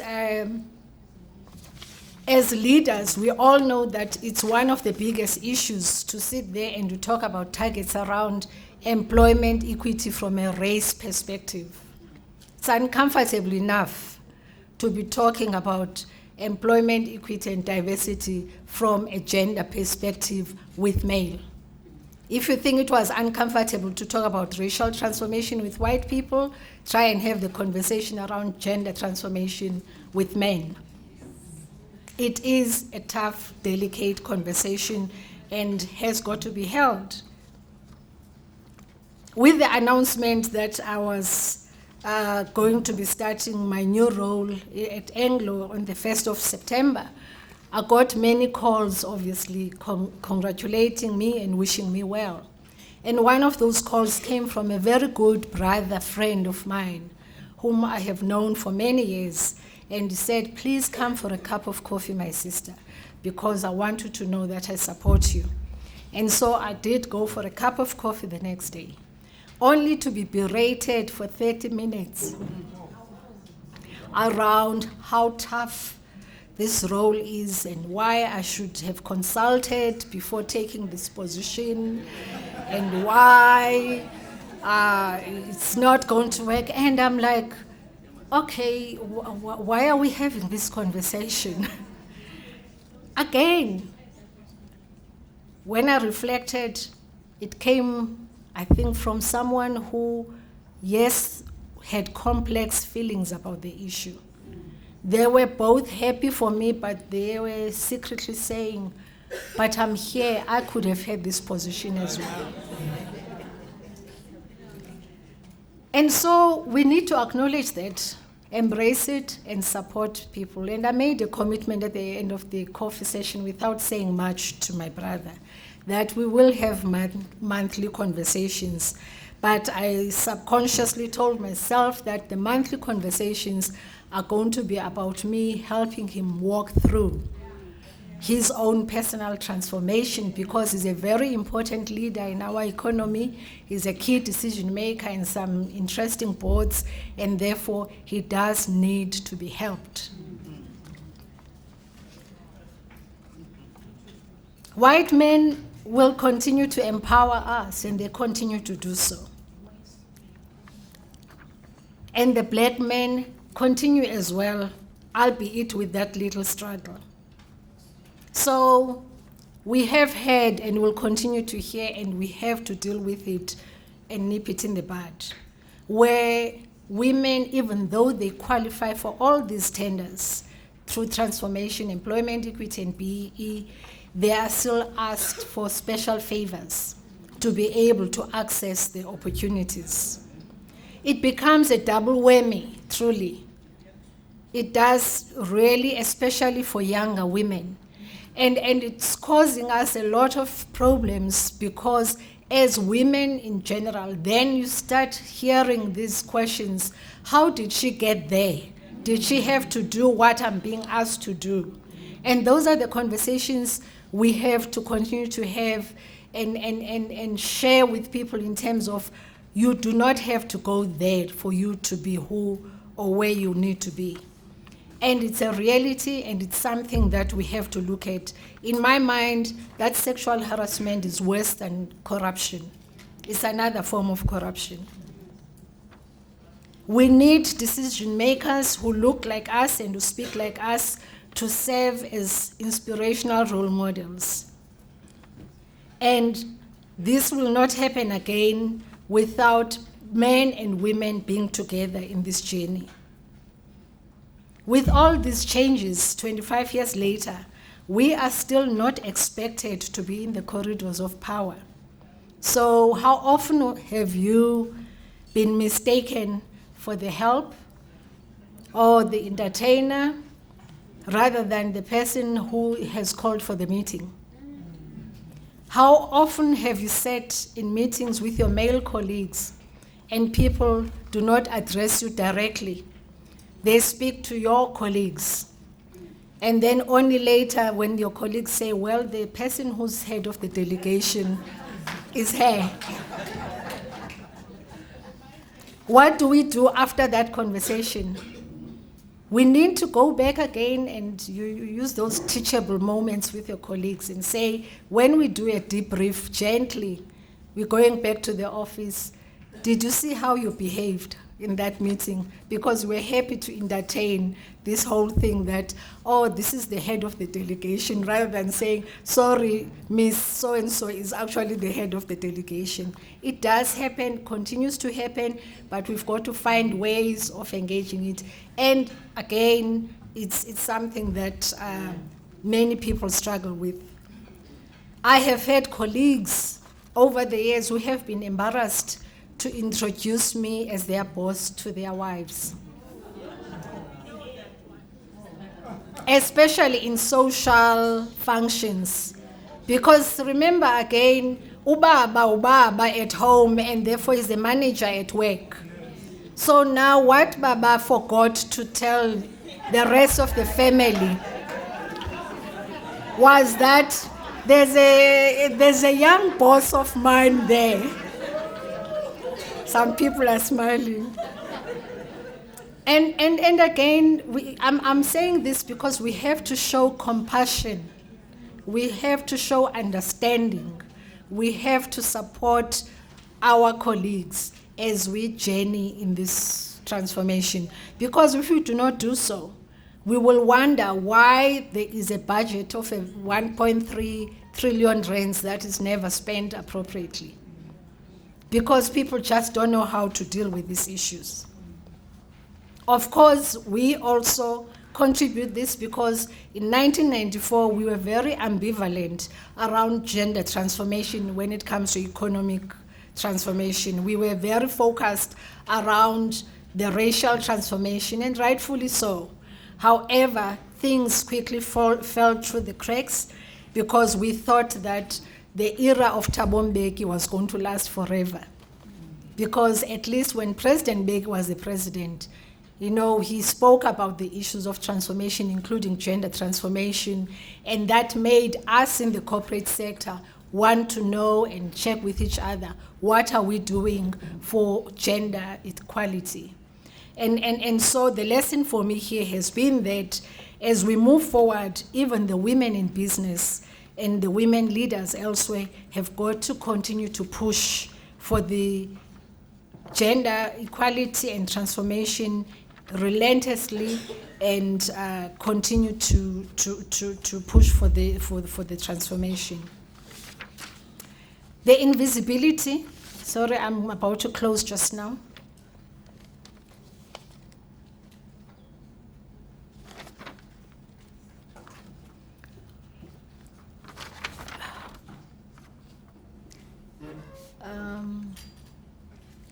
Some of the challenges around the invisibility of black women that I've spoken about, that even though you may be in the meeting, people still think you are not the leader of the delegation. But where I'm giving out a warning, it's when, yes, you are part of the delegation, yes, you are a 50% shareholder in this company, that's why it's a level 1 or a level 2B company, but you don't have anything to say in the meeting. it just reinforces the stereotype in a way that makes it difficult to drive the agenda on the other side. Because you come out of the meeting and you say, but I thought I was talking to the CEO or the chairman or the shareholder of this company. And instead, it was the man who, in most cases, happens to be the husband or the partner of these women who come for these businesses. That's why I'm saying we've got to understand the regulatory framework that enables us to walk into these rooms without being accompanied as funukachwa. Let's go there and stand on our own based on the regulatory framework that allows us to bloom rather than not striving these issues. Procurement, as indicated, is a huge area of opportunity. However, most companies are still really looking at mere compliance rather than going beyond compliance. And we need to find strategies to make sure that we unlock the system to move beyond compliance.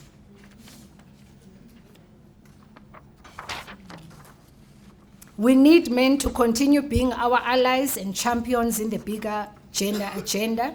And the UN Women movement, he for she, aimed at mobilizing men to play a significant role to change the world when it comes to gender equality, has not been fully embraced.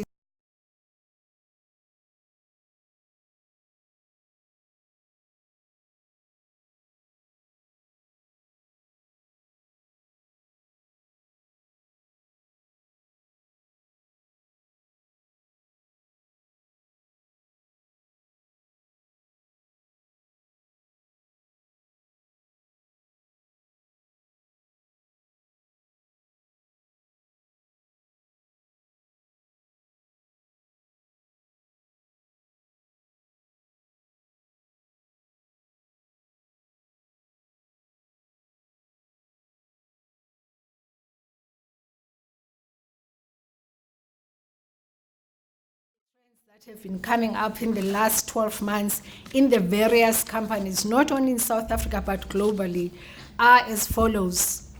Sexual harassment issues, bullying at work, gender-based violence at home, substance abuse of spouses, from spouses and partners and from children, financial difficulties as the economy becomes tough.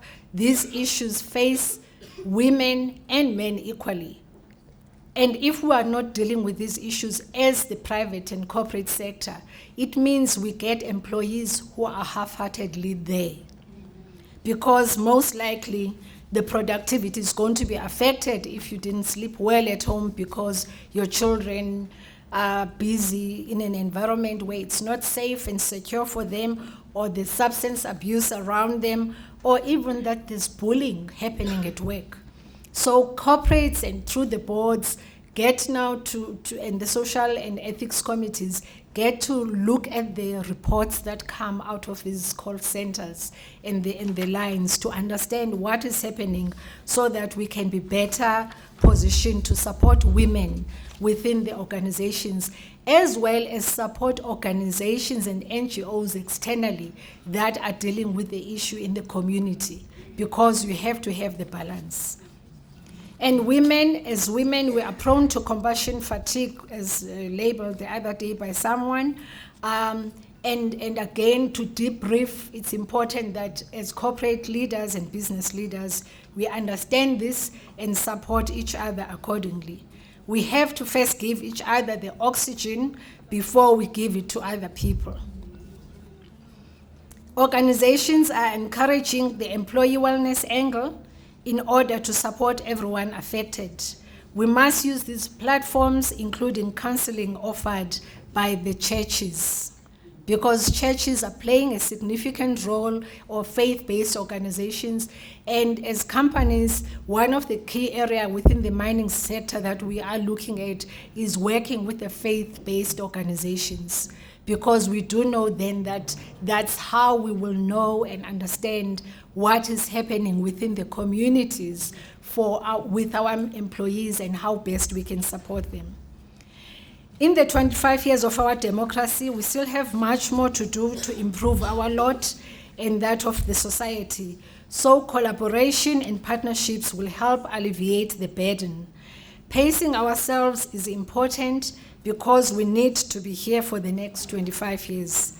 I wish you all meaningful and fruitful deliberations over the day. I thank you.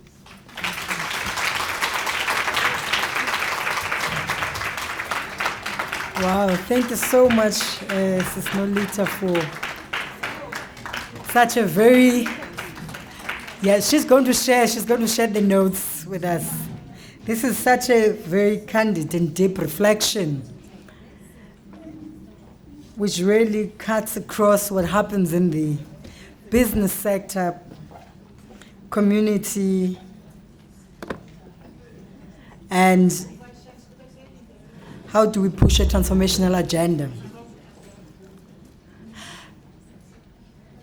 So, I mean, I think as we continue with the conversation and what we need to probably take out and pack in our bags, it's how we use our power and influence that we have as women when we're in position of power.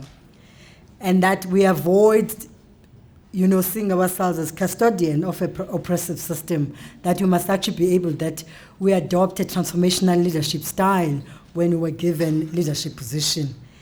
And I think it will be really much interesting. I mean, the issue that she's raising around the complexity of young women, of young men who aspire to be leaders. And how do we deconstruct our own social construction, which has taught young men to actually see themselves as being leaders in society. And perhaps Professor Makanya, as one of the champions of transformation, one of the things they could think about is to host a men's conference, I mean, using the institutional power they have, and really reflect and deconstruct the social construction and exactly where is the position of women.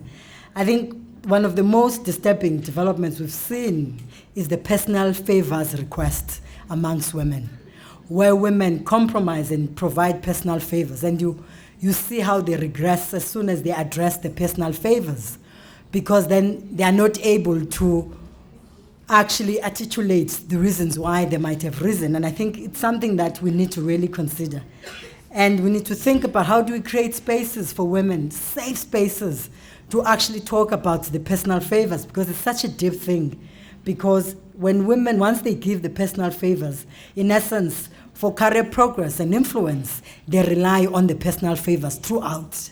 And in essence, it will mean that whenever they rise into position of power, they will never be able to actually advance a transformational agenda because they've risen through personal favors. And I think it's something that we really need to think about the agency that we have, but as well as how we use our power and influence. And I think a safe space is very important.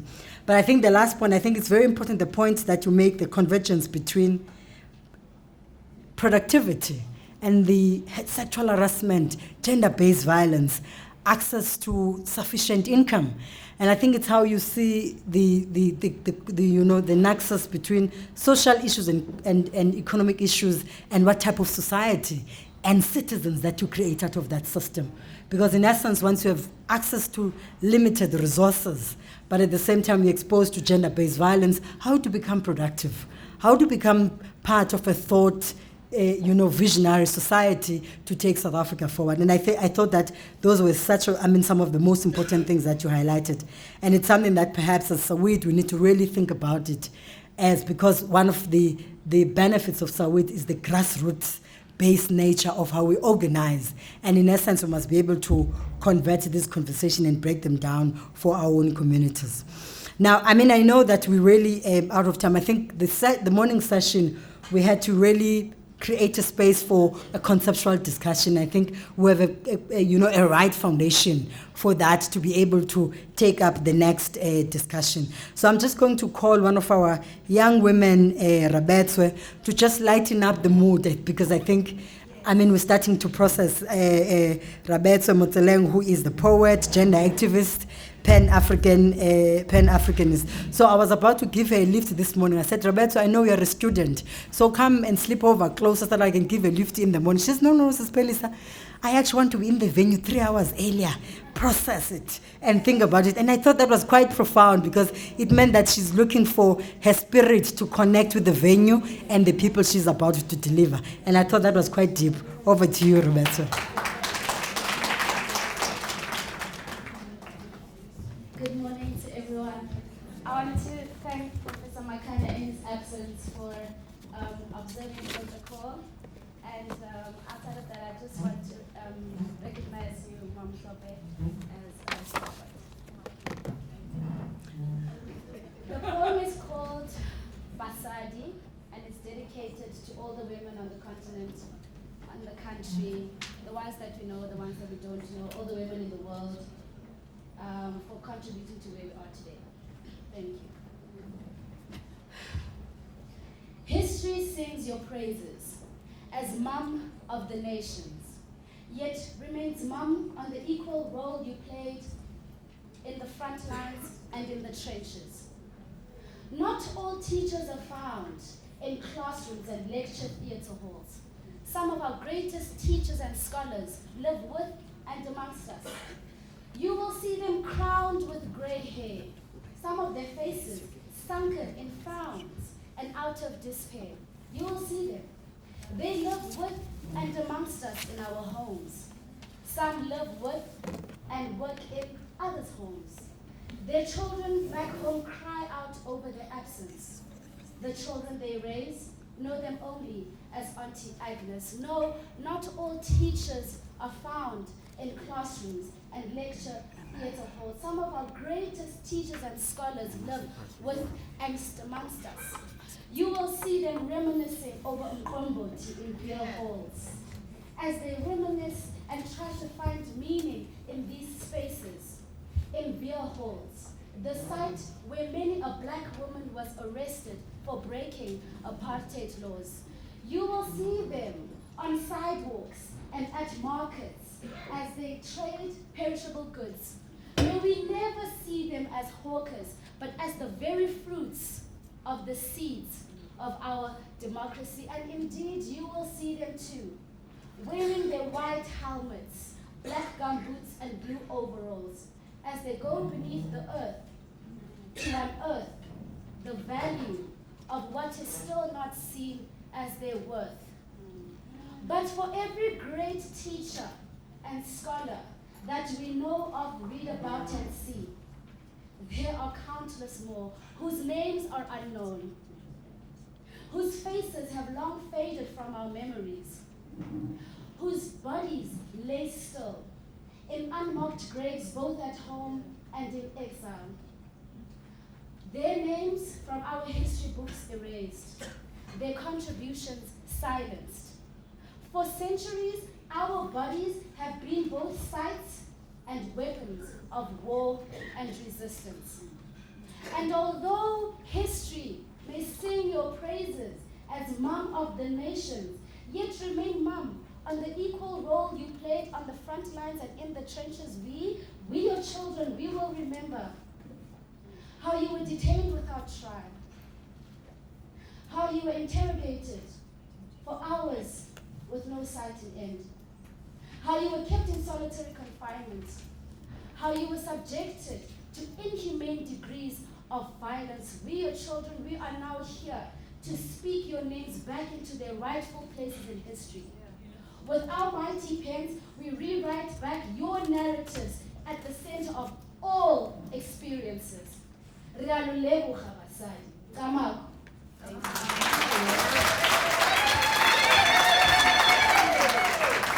Wow, thank you so much. Wow, thank you so much, Ria. Thank you for such a moving, brilliant poetry. We have now, our own discussants who will be 3 panelists. We're really going to zoom into the specifics of our themes, of our theme today, which it will focus on early childhood development, agriculture and forestry, and waste management. And I know that we're really, running against time.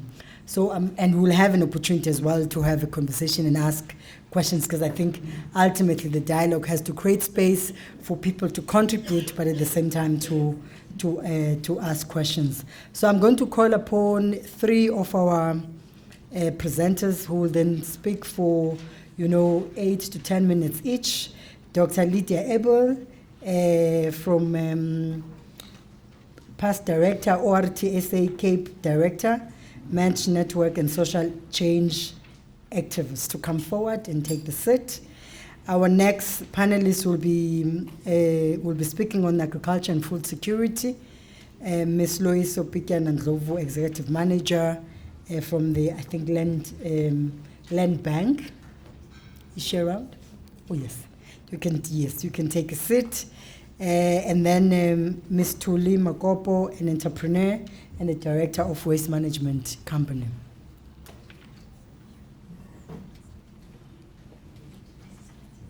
Okay. So I'm going to allow you, just about, 7 to 10 minutes to really talk about, the early child development. I think, the point has been made that the area of foundational education is such a critical area. It's an unpaid work, highly. I'll give you. So it's and I think we'd really want to reflect on the role of this social economy that seem to enjoy less attention, and actually all of us here are a product of that system. Just. You want to come on this presentation? Yes. Oh, all right. Okay, but now where is it? I don't know how you work this computer. Yeah, no, you know what? It has a password. Where's Nsiki? Great. Yes, there's that lady. She's one on the phone. All right. All right, so I've got a slideshow, but I think in the meantime you can just make some. All right. Few so remarks while they're on the trying to, can you hear me? So you're looking for the password. We're looking for. Sorry? Yes, yeah. Does that help? I don't think it's on. Oh, no, it's not on. So you probably have to take. Okay, I'll use this one. Yeah. Oh, is that what you meant? Oh, that's what you meant. Make a plan. That's a very Thank nice you. plan. You see? Very There we go. practical. Thank you very much. Let's see how you rise. There you There rise. we go. Now you can actually see me. That's what women do. You make a plan. And thank you, Rebecca, for saying that not all teachers are found in the classroom, because that is the core of ECD. And what we have to understand is that ECD is not babysitting. Yes, you do want your child to be safe and to be fed. And there's a lot of emphasis on sleeping for some reason. But the children need to be educated. The Jesuits long ago said that if they had a child for the first 7 years of their life, that child would be a Jesuit forever and ever and ever.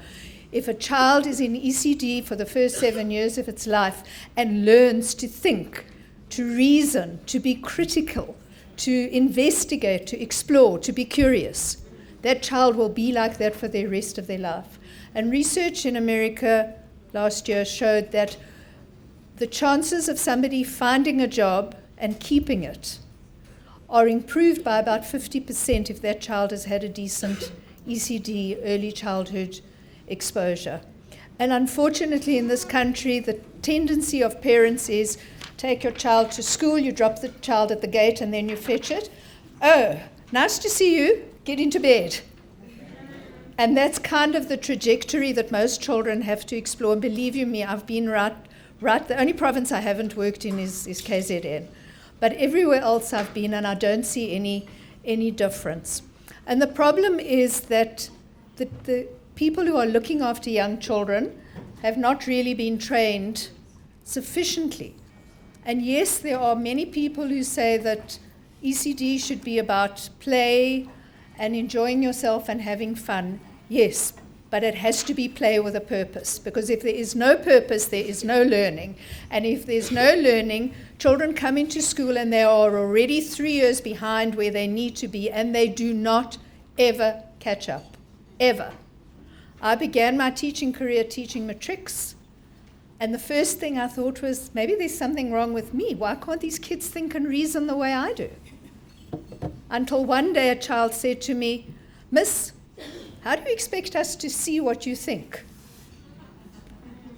So I said, "What do you mean?" He said, "Well, you're always explaining something, and then you say, 'Do you see what I'm telling you? Can you understand what I'm saying?'" He said, "I can't see into your head." And then I realized that there was an issue, and that was a long time ago. And I'm not a teacher by training, which goes back to your poem. I started off life as a scientist, and I got into education much later, going through being a dietitian, going through being a matric support person and helping kids with their studies, to come out again at the end, why can't kids think? Or why don't they think? And that was what my doctorate was in, cognitive education. And then I worked all the way backwards, right back down to teaching in an ECD center to try and understand why we're not seeing any shift and change when there is so much available. And the part of the problem is that we've become consumers of technology, not producers of technology. And unless we start changing what passes for maths and science in early childhood education, nothing much is going to happen. So I've been working in NGOs since 1995, and AUT is where I have been most recently. How do we get it to move down? Okay, there we go. So you all know that there's a crisis in education.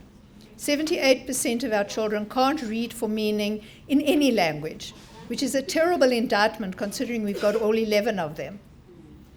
Right? And then there's insane focus on getting 50%. If you get 50% pass, that means there's 50% you don't know. And you never get to know it because you don't go back over it. Children are put up with their age group rather than with what they know.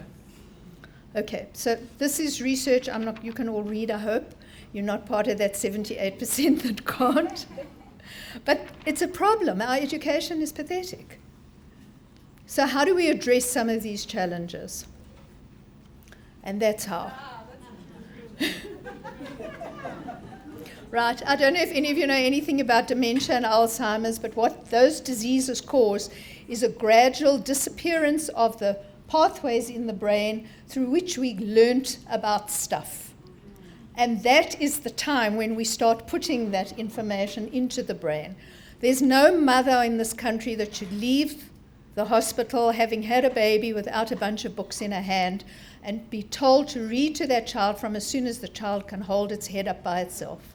If we don't do that, there's no book learning. Not only are we illiterate, we are illiterate, which means that people who can read don't. So we need to get parents to demonstrate that they read. Otherwise, children are not going to read either. Right, so early childhood education is generally from 0 to 9 years. The investment in preschool is absolutely imperative. It's all very well for large companies to be building nice, fancy containers for ECD centers and fixing up people's houses so they look pretty and nice. But if we're not training the people who run those centers to be teachers, we're wasting our time and our money and our effort. Okay, so these are the things that need to happen at early childhood. We have to teach language, not one language.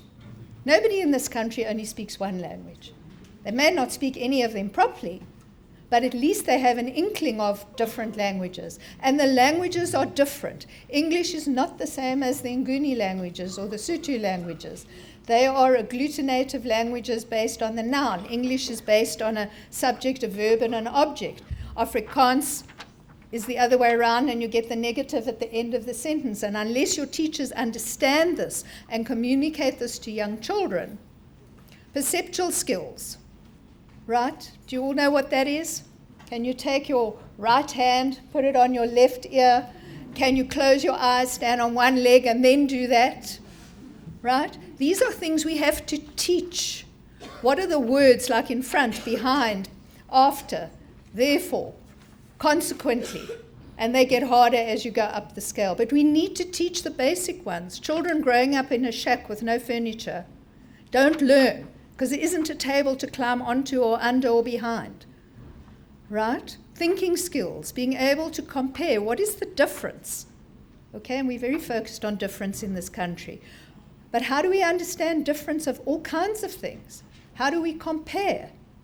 In Xhosa, for example, there are 3 or 4 different words for compare. In English, there's only one. Right? What does it mean to contrast? What does it mean to mediate? What does it mean to solve problems? And to come back to the whole issue of gender violence, this ECD is where you need to knock it out of anybody's head. Those kids are coming from homes where they only experience gender violence. There's role play, there's acting, there's stories.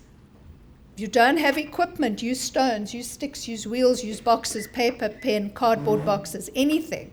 But that's where you have to get the kids to act out. What is the right way to greet my grandmother? The right way to behave to my sister? The right way to greet the lady in the shop or the woman that's sweeping in the street? I was thrilled the other day when the lift in my building stopped working, and this young lady came to introduce herself, and she said, "I'm the lift engineer. You could knock me over with a feather." I was so excited. It was such a movement towards science in all different parts of our communities. And the last thing is the curiosity. That gets knocked out of kids very young, right? The baby crawls into the kitchen and starts unpacking the cupboard, and what does the mother say? "Oh, for God's sake, stop doing that. I've just tidied that cupboard." Picks up the child, puts it down over there. "Sit down, be quiet, don't move." Right? That's the first introduction. The second one is when that child hits school and the teacher says, "Sit, be quiet, don't talk, listen to me."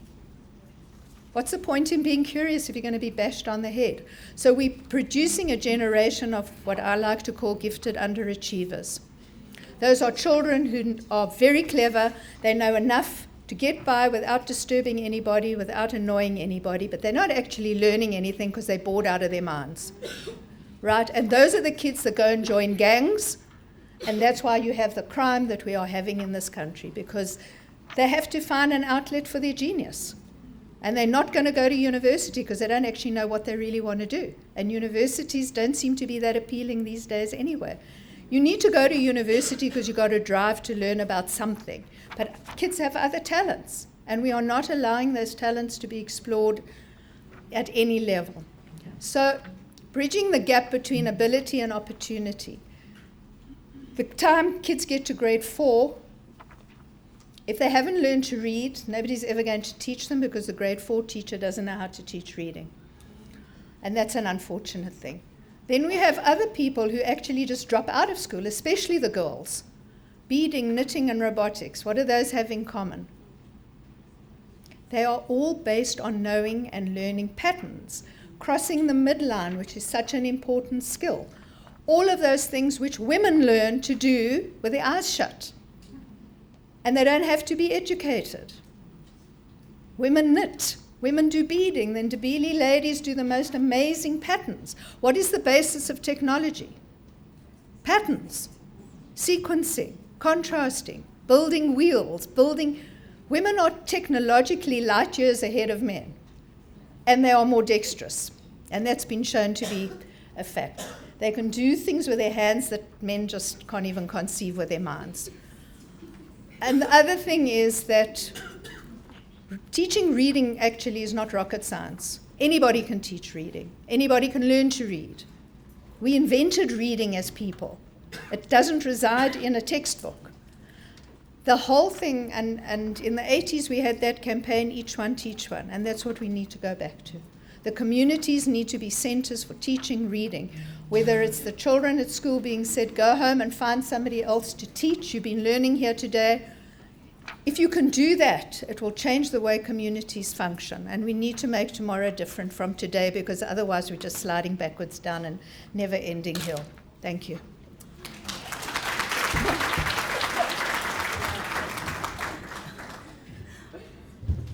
I think you have to come. Are you going to require a step as well? No, Much too late. No, but I think it's okay. No. You want to step on it? We all would like to rise to the occasion.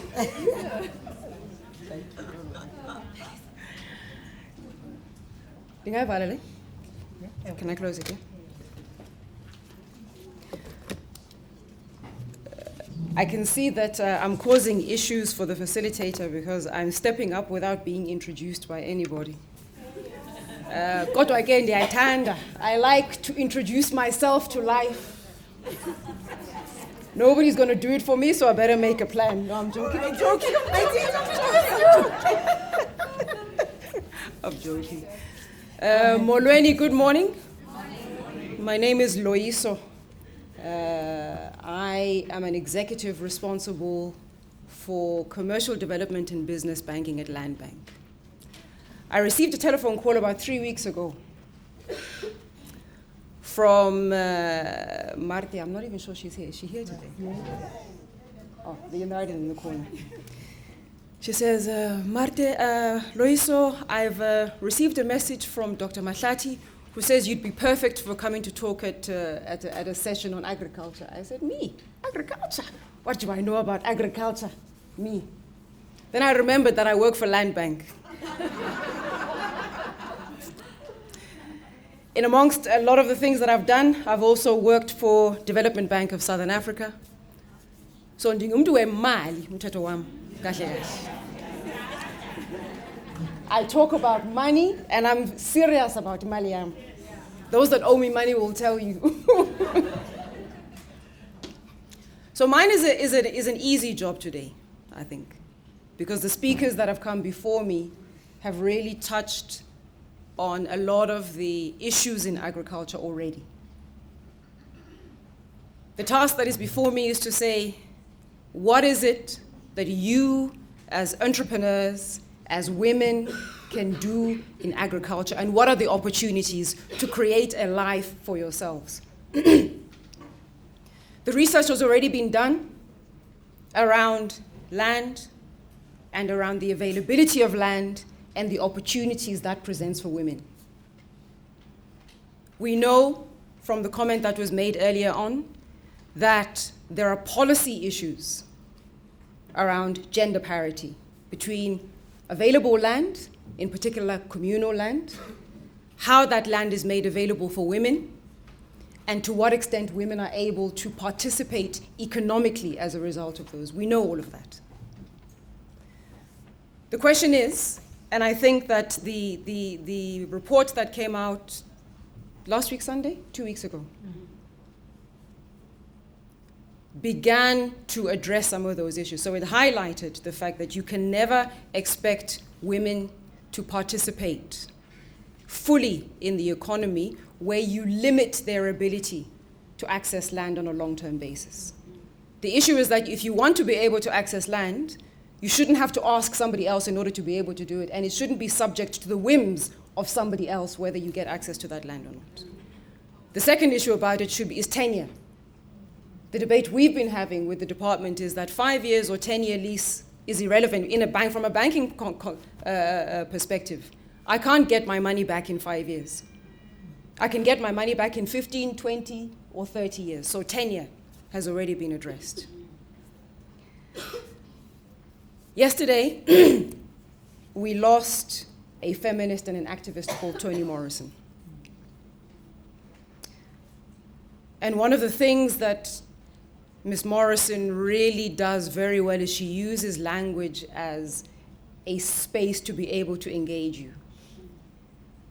And she deals with language in a way that is very different, and she makes it relevant to racism, to gender issues, and she says, make up a story for yourself. For our sake and for yours, don't tell me the name that you have on the street. Tell us what the world has been to you. What has the world been to you in your darkness? What has the world been to you in your light? So tell the truth. When you're talking to people, don't give a version of events that is inaccurate because you think it sounds good. Tell the version of events that is your truth such that people can live and can learn from the experiences that you have. She talks about showing your belief. Show us what your belief is. Because it is only when you can share beliefs that people can begin to see opportunities. So what I'm going to do is trying to share with you my beliefs, my truths. I've worked in development finance probably for the better part of almost 20 years now. I hold a master's in development finance and in commerce, and I've come to understand and to frame myself as a development activist. What I believe in is how do you use a skill, how do you use money, and how do you put those two things together in order to be able to make a difference. That's what I've come to believe in. And as I was preparing for today's session, I was trying to understand what would be of importance to you. The first thing that I think colleagues here need to know about is that anything to do with agriculture is about interconnectedness. If you want to undertake work in agriculture, you want to invest in a business, you would like to buy land, you want to sell your wares. As an entrepreneur, you have to understand how the interconnectedness works. You have to understand that your land, first of all, needs access to water. And you know, water, I say this, you know, very, very mindful of the fact that we live in an environment that is in a drought. At the moment, the policy in South Africa separates decisions around water from decisions around agriculture. My view is that you cannot be given land without access to water because you can't plant anything and it doesn't grow. The second thing is that once you have land and you have access to water, you need the skills. There was a comment made earlier on about the necessity of extension services, of agronomy, of understanding the texture of land. What do you do with land when you have it in order to be able to plant something and grow? Once you've made it grow, who do you sell it to? Value chains. Who's going to buy that product from you? And at what price? So what is true about anybody working in agriculture is that it is rarely just about the land.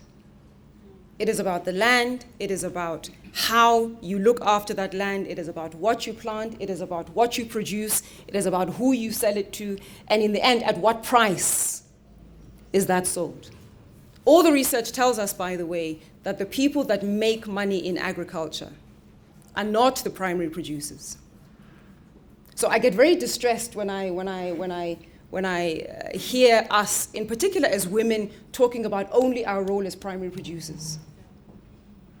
Because actually what it means is that you only ever get, you know, somebody else's, the things that are discarded, the things that other people don't want. The role that we have as women must be to move up the value chain. Yes, I can produce what I need to produce, but the question is, how do I make sure that not only do I produce, but that I influence quality and that I influence how my product is sold and at what price, and I get the money from there, because that's where the real money is. It's further up the line than it is on primary production.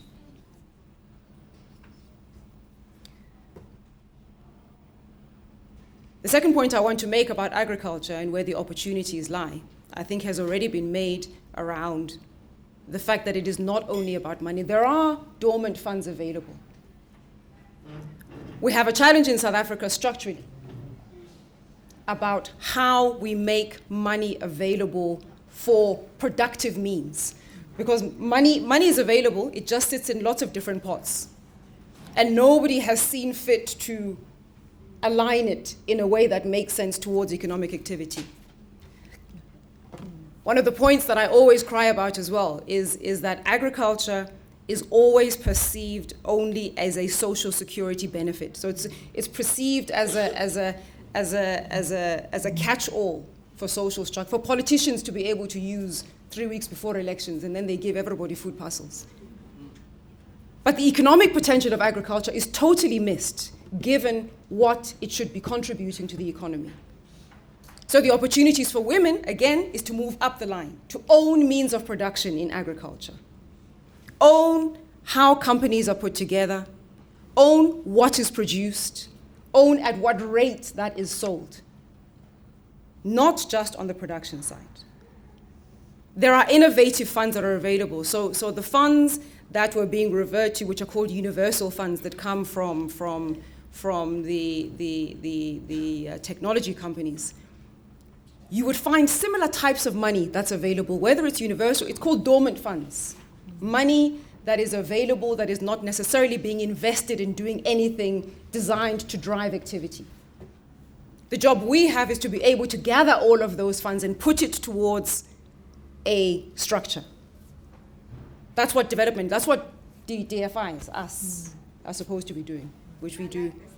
No, I say suppose because I know we don't do it. That's what we're supposed to do. So my proposal for today, given these opportunities, is that, and I saw that there was a brief that we're supposed to make proposals for discussion.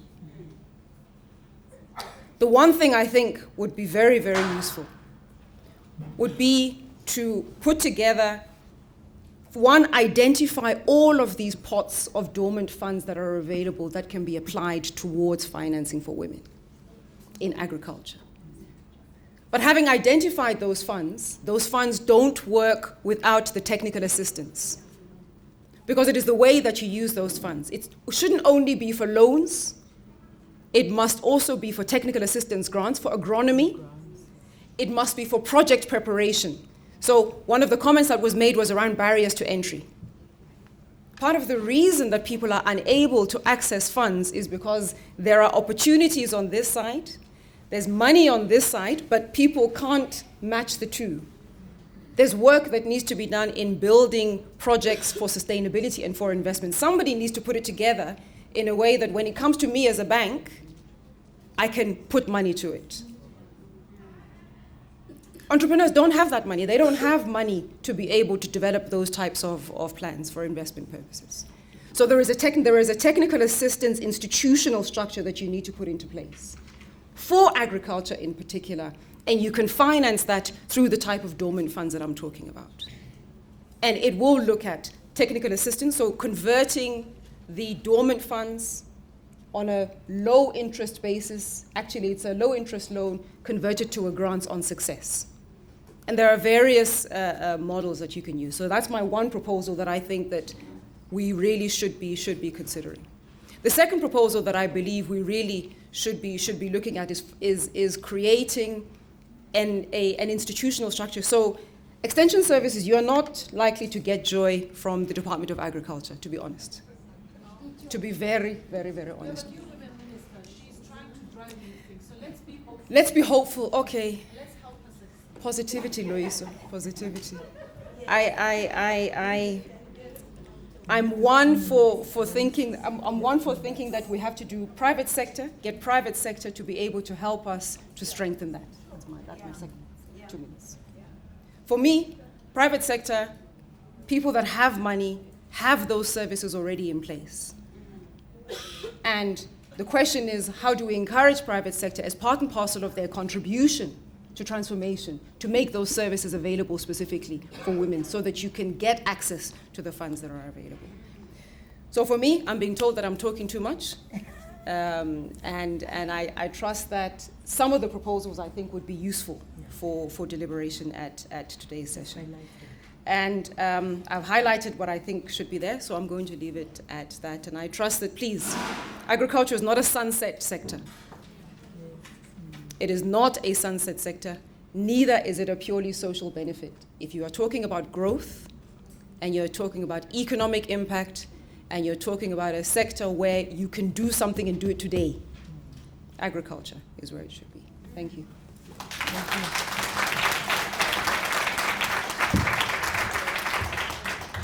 Thank you so much, Lois. You'll have the time as well to share some of your insights as we go into the discussions. May I call upon Ms. Tuli Makopo to talk about the waste management. Do you also want to be debated? Yes, no problem. I must join Okay. them. I am Tuli Makopo, and I'd like to greet you all in the wonderful name of my Lord and Savior, Jesus Christ. Oops, it's a habit. It's a good habit, right? Okay. As you know, that I'm going to be talking about waste management, especially in food and loss as well. So let's talk about food. And I'm trusting and hoping that already I'm getting your taste buds tingling. But unfortunately and regrettably, it's food waste. It takes a land much larger than China to grow food each year, and food that is ultimately not eaten. Land that has been deforested, species that have been driven to extinction, indigenous populations that have been moved, soil that has been degraded to produce food that we just throw away. In addition, food that is never eaten counts 25% of all freshwater consumption globally. Not only are all the resources that went into creating and eating food wasted, it is land that is wasted, it is water, it is labor, it is energy, it is manufacturing and packaging. But when food goes to landfill, which is where the vast majority of it ends, it decomposes without access to oxygen and creates methane, which is 23 times more deadly than carbon dioxide. Whichever way you look at it, food is a major culprit in destroying our planet. And in fact, if food waste were a country, it will be the third largest emitter of greenhouse gases after China and USA. Some culprit, surprising things is that it is easy for people to dismiss food waste as someone else's problem. Like, it is not my problem, I don't waste food. But I ask you, do you waste food? But then I'd like to talk about the developed world, which has a loss of almost 50% of food waste that take place in our homes. In contrast, less than 2% of food waste that take place in retail stores. I'd like to make this because the causes of food waste and loss are numerous and occur at stages of production, processing, retailing, and consumption. Let me make a difference between food loss and food waste. Food loss is food that gets spoiled before it gets to the market, which is the manufacturer or the farmer. And food waste is food that is not consumed, that we've overbought the food, and then we don't use it, and it gets spoiled, and it ends up in the landfill. In the UK, the average family throws away 22% of their weekly shop, which is worth £800 per year, whilst in the US, per family equivalent is worth a staggering of $2.2, which is equals to $33,000 per year. It's a lot of money. So the bad news is we are half the problem. But the good news is it means that we are half the solution. Yes, me and you together. As I remember, Dr. Phumzile Mlambo-Ngcuka once said, women who does not empower other women, they have a very special place in hell that is reserved for them. I don't want to have a place in hell. As we are aware that food waste is a global and local challenge. Here at home, it costs us around 65.1 billion a year. It impacts us socially, economically, and environmentally. It impacts on food security. It's a waste of resources used to grow, manufacture, transport, and sell the food that goes to waste. It has an environmental impact when decomposting at landfill sites, contributing to methane generation and other substances polluting groundwater resources. There is causes of food waste and loss in developing and developed countries. I'll just mention a few points in developing countries. This is due to poor farmers harvest crops too early in response to lack of food and money. And we know that food harvested too early causes loss in economical and nutritional value. And in developed countries, just a few points from the value chain, is farmers produce excess food out of anticipation of poor weather and pest attacks, which we have an active role, by the way, in this due to gas emission, which affects the climate. Supermarkets also have the appearance quality standard, which is perceived as reputational damage if a supermarket gives away food. In South Africa, an average of 12 million people, almost a quarter of our population, goes to bed hungry every night. Yet our country has the largest proportion of food wastage in Africa. According to Professor Susan Olofse, principal researcher in waste for development in CSIR, about 30% of all food produced in South Africa is lost or wasted. Yet a large number of South African population are food insecure. Therefore, preventing food wastage will not only save money for households, but will have a broader economic, social, and economic benefits. The study further states that reducing food waste will address food and water security concerns and contribute to the development of more sustainable food